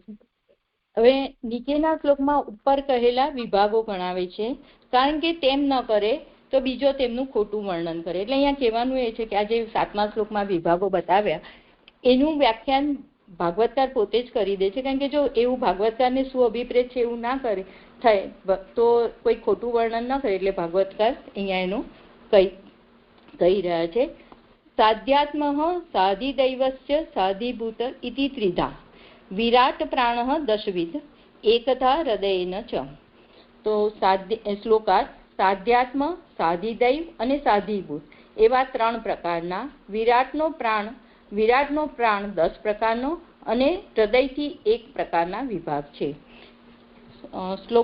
સબોધિનીજી આરંભમાં 3 પ્રકાર કહે છે. એટલે જે શરૂઆત કરી છે તો અહીંયા 3 પ્રકારથી એને કહે છે. જે ત્રિધા કીધું ને એને સમજાવે છે. સાધ્યાત્મ, સાધિદૈવ અને સાધિભૂત. તો આને સમજાવે છે કારણ કે આ જગતમાં તામસનું મુખ્યપણું, એટલે કે દેહનું મુખ્ય, એટલે જગતમાં દેહ છે એનું મુખ્યપણું છે એવો અર્થ છે. એટલે અહીંયા તામસ કીધું. તેમાં સાધ્યાત્મ વિભાગ છે. એટલે પહેલો વિભાગ કયો છે તો સાધ્યાત્મ. આત્માના સંબંધથી જે થાય તે આધ્યાત્મ, એટલે દેહ. એટલે દેહથી જે પણ કંઈ દેહની સાથે જે સંબંધ આત્માનો છે અને એનાથી જે છે એ આધ્યાત્મ કહેવાય. અથવા તો દેહમાં રહેલો આત્મા, કાં તો દેહમાં રહેલો આત્મા એટલે જીવ અથવા ભગવાનનો અંશ, તે આધ્યાત્મ કહેવાય. એટલે અહીંયા સુધી આધ્યાત્મ કોને કહેવાય તો દેહમાં રહેલો આત્મા, ભગવદ અંશ કો, જીવ કો, કંઈ પણ કહો તો એને આધ્યાત્મ સાથે કીધું. હવે એ આધ્યાત્મ સાથે રહેલો વિરાટના દેહનો અંશ તે સાધ્યાત્મ. તો જે ઉપસર્ગ લગાવ્યો એને કહે છે કે વિરાટના દેહના અંશ સાથે જે સંબંધ છે એટલે સાધ્યાત્મ છે. એવી રીતે સાધિદૈવ વિભાગ છે. એટલે એવી રીતે આ સાધિદૈવ વિભાગ છે. દિશા વગેરે અંતર્યામી દેવો છે. તેમના સંબંધી જે ઇન્દ્રિયોનો સમૂહ અથવા તે ઇન્દ્રિયોના અભિમાનવાળા જીવો અથવા ભગવાનના અંશો તે, અથવા ઇન્દ્ર વગેરે દેવો તે આધિદેવો, તેમની સાથે રહેલો વિરાટના દેહનો અંશ, વિરાટનો ઉપરનો ભાગ સાધિદેવ છે. સાધિદેવ કોને કીધું તો દિશા, અંતર્યામી વગેરે દેવો છે તે. એને સંબંધ કોને, સંબંધથી જે ઇન્દ્રિયોનો સમૂહ થયો એ, તો ઇન્દ્રિયોના અભિમાનવાળા જીવો કો કે દેવો કો કે ભગવાનના અંશો કો તે ઇન્દ્ર અથવા તો ઇન્દ્ર વગેરે દેવો છે. તો એ વિરાટના દેહના અંશો, વિરાટના ઉપરનો ભાગ તે સાધિદેવ છે. એટલે જે વિરાટનો ઉપરનો ભાગ છે તે સાધિદેવ છે. એવી રીતે આધિભૂત વિભાગ પણ છે. અહીં એટલે આવી જ રીતે આધિભૂત વિભાગને પણ સમજી લેવાનો છે. અહીં એટલે કે પણ શબ્દ પેટા વિભાગોમાં પણ આધ્યાત્મિક વગેરે વિભાગોનો સમાવેશ કરવા યોજેલો છે. આમાં મને એવું લાગે છે કે આ જે 3 છે તો એમાં આધિભૂતમાં જ કીધું છે કે આધ્યાત્મિક વગેરે, એટલે આધ્યાત્મિક, આધિભૌતિક અને આધિદૈવિક વિભાગોનો સમાવેશ કરવા યોજેલો છે. જે કીધું ને કે સાધિદૈવશ્ચ, તેમાં છે. વિરાટનો આ મને નથી બહુ ખબર પડતી. વિરાટનો નીચેનો ભાગ સાધિભૂત છે. એટલે વિરાટનો જે નીચેનો ઉપરનો ભાગ સાધિદેવ છે, દૈવ છે, અને નીચેનો ભાગ સાધિભૂત છે. ઇતિ, જે ઉપર કીધું ઇતિ, એને કહે છે કે ઇતિ એટલે કે એવા પ્રકારના 3 વિભાગ છે. કારણ કે આ સમૂહના 3 પ્રકાર કહેલા છે. એટલે આ જે સમૂહ છે એના 3 પ્રકાર કહેલા છે: સાધ્યાત્મ, સાધિદૈવ અને સાધિભૂત. જે આ ત્રીજા કીધું એને અહીંયા સમજાવ્યું. હવે વિરાટના પ્રાણ 10 એને સમજાવે છે. વિરાટનો પ્રાણ 10 પ્રકારનો શબ્દથી 10 વિભાગ કહેલા છે. વિરાટનો આસન્ય રૂપ જે પ્રાણ તેના 10 વિભાગ છે. એટલે આસન્ય રૂપ જે પ્રાણ છે, મૂળ પ્રાણ, મુખ્ય પ્રાણ, તેના 10 વિભાગ છે. વિરાટનો એમ છઠ્ઠી વિભક્તિથી દર્શાવેલ સંબંધથી એમ કહેલું છે કે વિરાટ આસન્યનો અવતાર છે. એટલે અહીંયા છઠ્ઠી વિભક્તિ સંબંધ બતાવે તો વિરાટની સાથે એનો સંકેત છે કે વિરાટ આસન્યનો અવતાર છે. એટલે જન્યજનક ભાવથી અહીંયા સંબંધ બતાવ્યો. મહત્તત્વની જ ક્રિયાશક્તિનો સૂત્રરૂપ અંશ તે જ વિરાટ. એટલે આ મહત્તત્વની ક્રિયાશક્તિ રૂપ જે સૂત્રરૂપ છે, અંશ છે, તે જ આ વિરાટ છે. હવે પ્રાણ વગેરે 5 એના 1 નંબરની ફૂટનોટ છે. પ્રાણ, અપાન, સમાન, ઉદાન અને વ્યાન, આ 5 પ્રાણ થયા, પ્રાણના પ્રકાર. તેમજ નાગ, કુર્મ, કૃકુલ, દેવદત્ત અને ધનંજય એ વાક્યમાં જણાવેલા નાગ વગેરે 5 એટલે એના બીજા 10 કીધા ને, તો આ બીજા 5 થયા, એટલે ટોટલ 10 થયા. હવે એ 5 જે નાગ, કર્મ, કૃકુલ, કૃકુલ, દેવદત્ત અને ધનંજય એના કાર્ય શું છે તે બતાવે છે કે ઉધરસ, છીંક તેમજ ઓડકાર, બગાસું તથા શોષણ એટલે કે શોષ લાગે જ્યારે, તરસ લાગે ત્યારે, તો એવું દેવોમાં તેઓનું કાર્ય મુકરર થયેલું છે. એટલે એમના માટે દેહમાં આ કાર્ય નક્કી થયેલું છે. હવે જે એકધા છે એને હૃદયથી એકધા જે કીધું એકધા હૃદય છે, તો તેનો એક પ્રકાર હૃદયથી થાય છે. હવે એક પ્રકાર છે હૃદયથી થાય છે, તેનો એક પ્રકાર એટલે કે હૃદય એમ કહેવું જોઈએ. ત્યાં હૃદયથી એમ કાર્યના સાધન તરીકે જણાવ્યું. એટલે હૃદયથી જે થાય છે તેનું હૃદયને સાધન તરીકે જણાવ્યું છે. તે મન, બુદ્ધિ, અહંકાર અને ચિત્ત એવા પેટા વિભાગો કહેવા જણાય છે. એટલે હૃદયનું કાર્યના સાધનથી કેવી રીતે, તો એમાં જે અંતઃકરણ છે, મન, બુદ્ધિ, અહંકાર, ચિત્ત એના પેટા વિભાગો કહેવા જ અહીંયા હૃદય કહ્યું છે.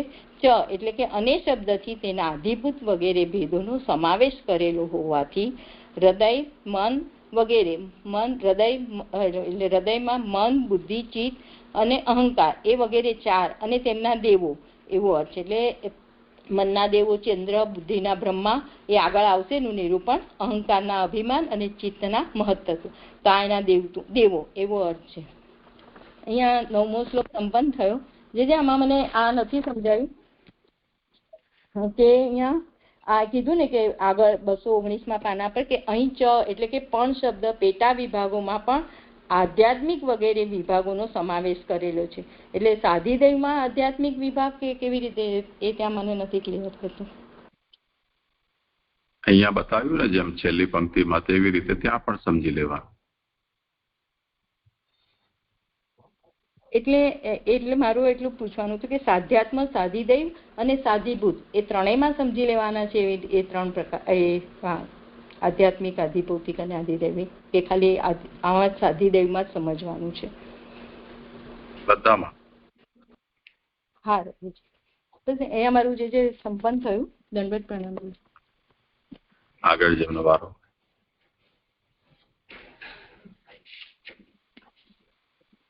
પ્રણામ. આ વિરાટનો ઉપરનો ભાગ સાધિદેવ કહેવાય છે, એનું શું કારણ છે એ ના સમજાય. તે નીચેનો ભાગ સાધિભૂત કહેવાય છે, એના ખ્યાલ આવે છે. પ્રણામ. હા, મને અહીંયા એવું સમજાય છે કે એ છે ને દેવોની વાત કરી છે, કે જે ઇન્દ્રિયોના દેવતાઓને બધું છે ને, તો એટલે અહીંયા એને આધિદૈવિક છે, તો એ બધાને દેવો છે તો આધિદેવો છે, તો એટલા માટે અહીંયા એને ઉપરનો ભાગ કીધો છે, એવું મને થોડું સમજાય છે. પછી જે કરશે એટલે ઉપરનો ભાગ કીધો ને આધિભૂત છે તેને નીચેનો ભાગ કીધો છે. તો વિરાટમાં તો બધું જ એ ના હોય, ભગવત રૂપ જ હોય ને બધું. એ હિસાબે હું વિચાર કરું છું કે એમાં ઉપર ને નીચે, આધિભૂત ને આધિદેવ, જે એ રીતે જ લેવાય. જયશ્રીબેન કહે છે એ રીતે. હા, એવું જ લખ્યું છે.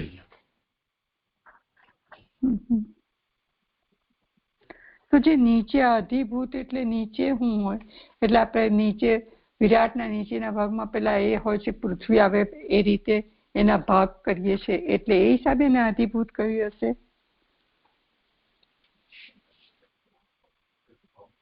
આગળ તો એ બતાવશે. આગળ બતાવો. હું એ જ કહેતી કે આગળ જેની બધી વાત આવશે, ગોલક ને બધી વાત આવે છે ને, ઇન્દ્રિય એટલે દેવતા, એના ગોલકો અને ઇન્દ્રિયો, તે બધી રીતે. ના એટલે જે હું તો એવું કહેતી હતી કે વિરાટ દેહ જે આખો બતાવે છે તેમાં નીચે આપણે પગનો ભાગ હોય છે, તો એમ કે આપણે પૃથ્વીને બધું ત્યાં નીચેના ભાગમાં આવે છે ને, એ હિસાબે કમરથી નીચે, એટલે એ હિસાબે એને અધિભૂત કહ્યું છે એમ પૂછું છું.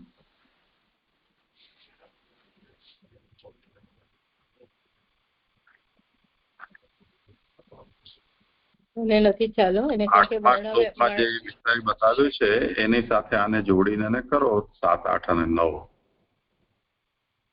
દૈવ, કર્મ અને આત્મા એવી જેની શક્તિઓ છે, એ શક્તિવાળા વિશ્વ રચનારાઓના એટલે તત્વોના ગર્ભે પોતે પોતાના 1, 10 અને 3 વિભાગ કર્યા.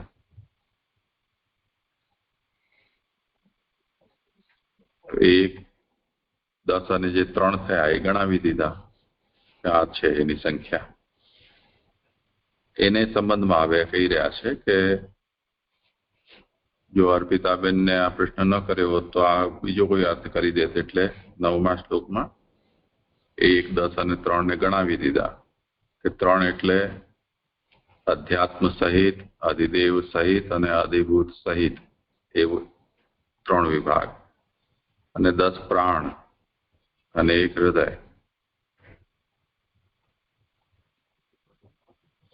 આવા વિભાગ થયા.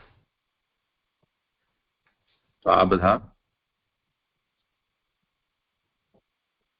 એને બ્રહ્મસૃજા જે છે, વિશ્વસૃજ છે, એમણે પોતે જ પોતાના આ રીતે વિભાગ કર્યા. અને પાછા દરેક જે મુખ્ય થયા એના પોતાના અવાંતર ભેદો પણ છે. એનું અહીંયા ઉદાહરણ આપ્યું ને કે અંતમાં તદ અવાંતર ભેદ નિરૂપણાર્થ હૃદયના વિષયમાં કહ્યું કે મન, બુદ્ધિ, અહંકાર અને ચિત્ત, અને ચકારથી એના અધિભૂત વગેરેનો ભેદ પણ. તો જે વિરાટનું હૃદય છે, જે એક વિભાગ છે, એના ફરીથી પાછા 3 વિભાગ થઈ ગયા. હૃદય જે છે એ અધિભૂત થઈ જશે, મન અધ્યાત્મ થઈ જશે, અને એના દેવતાઓ છે અધિદેવ થઈ જશે.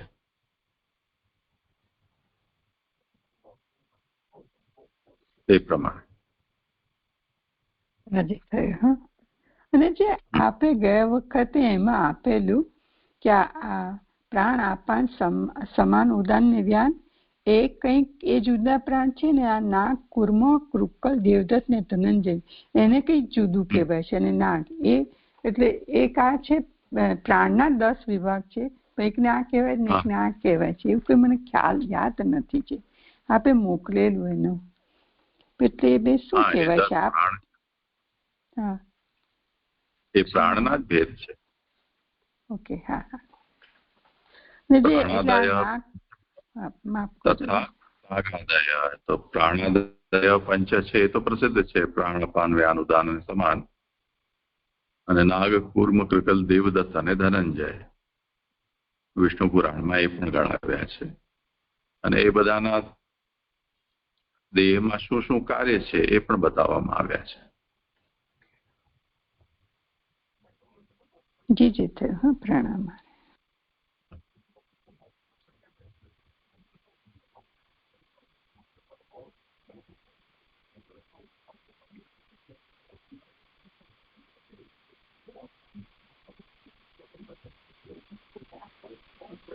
સારું, અહીંયા વિરામ રાખીએ.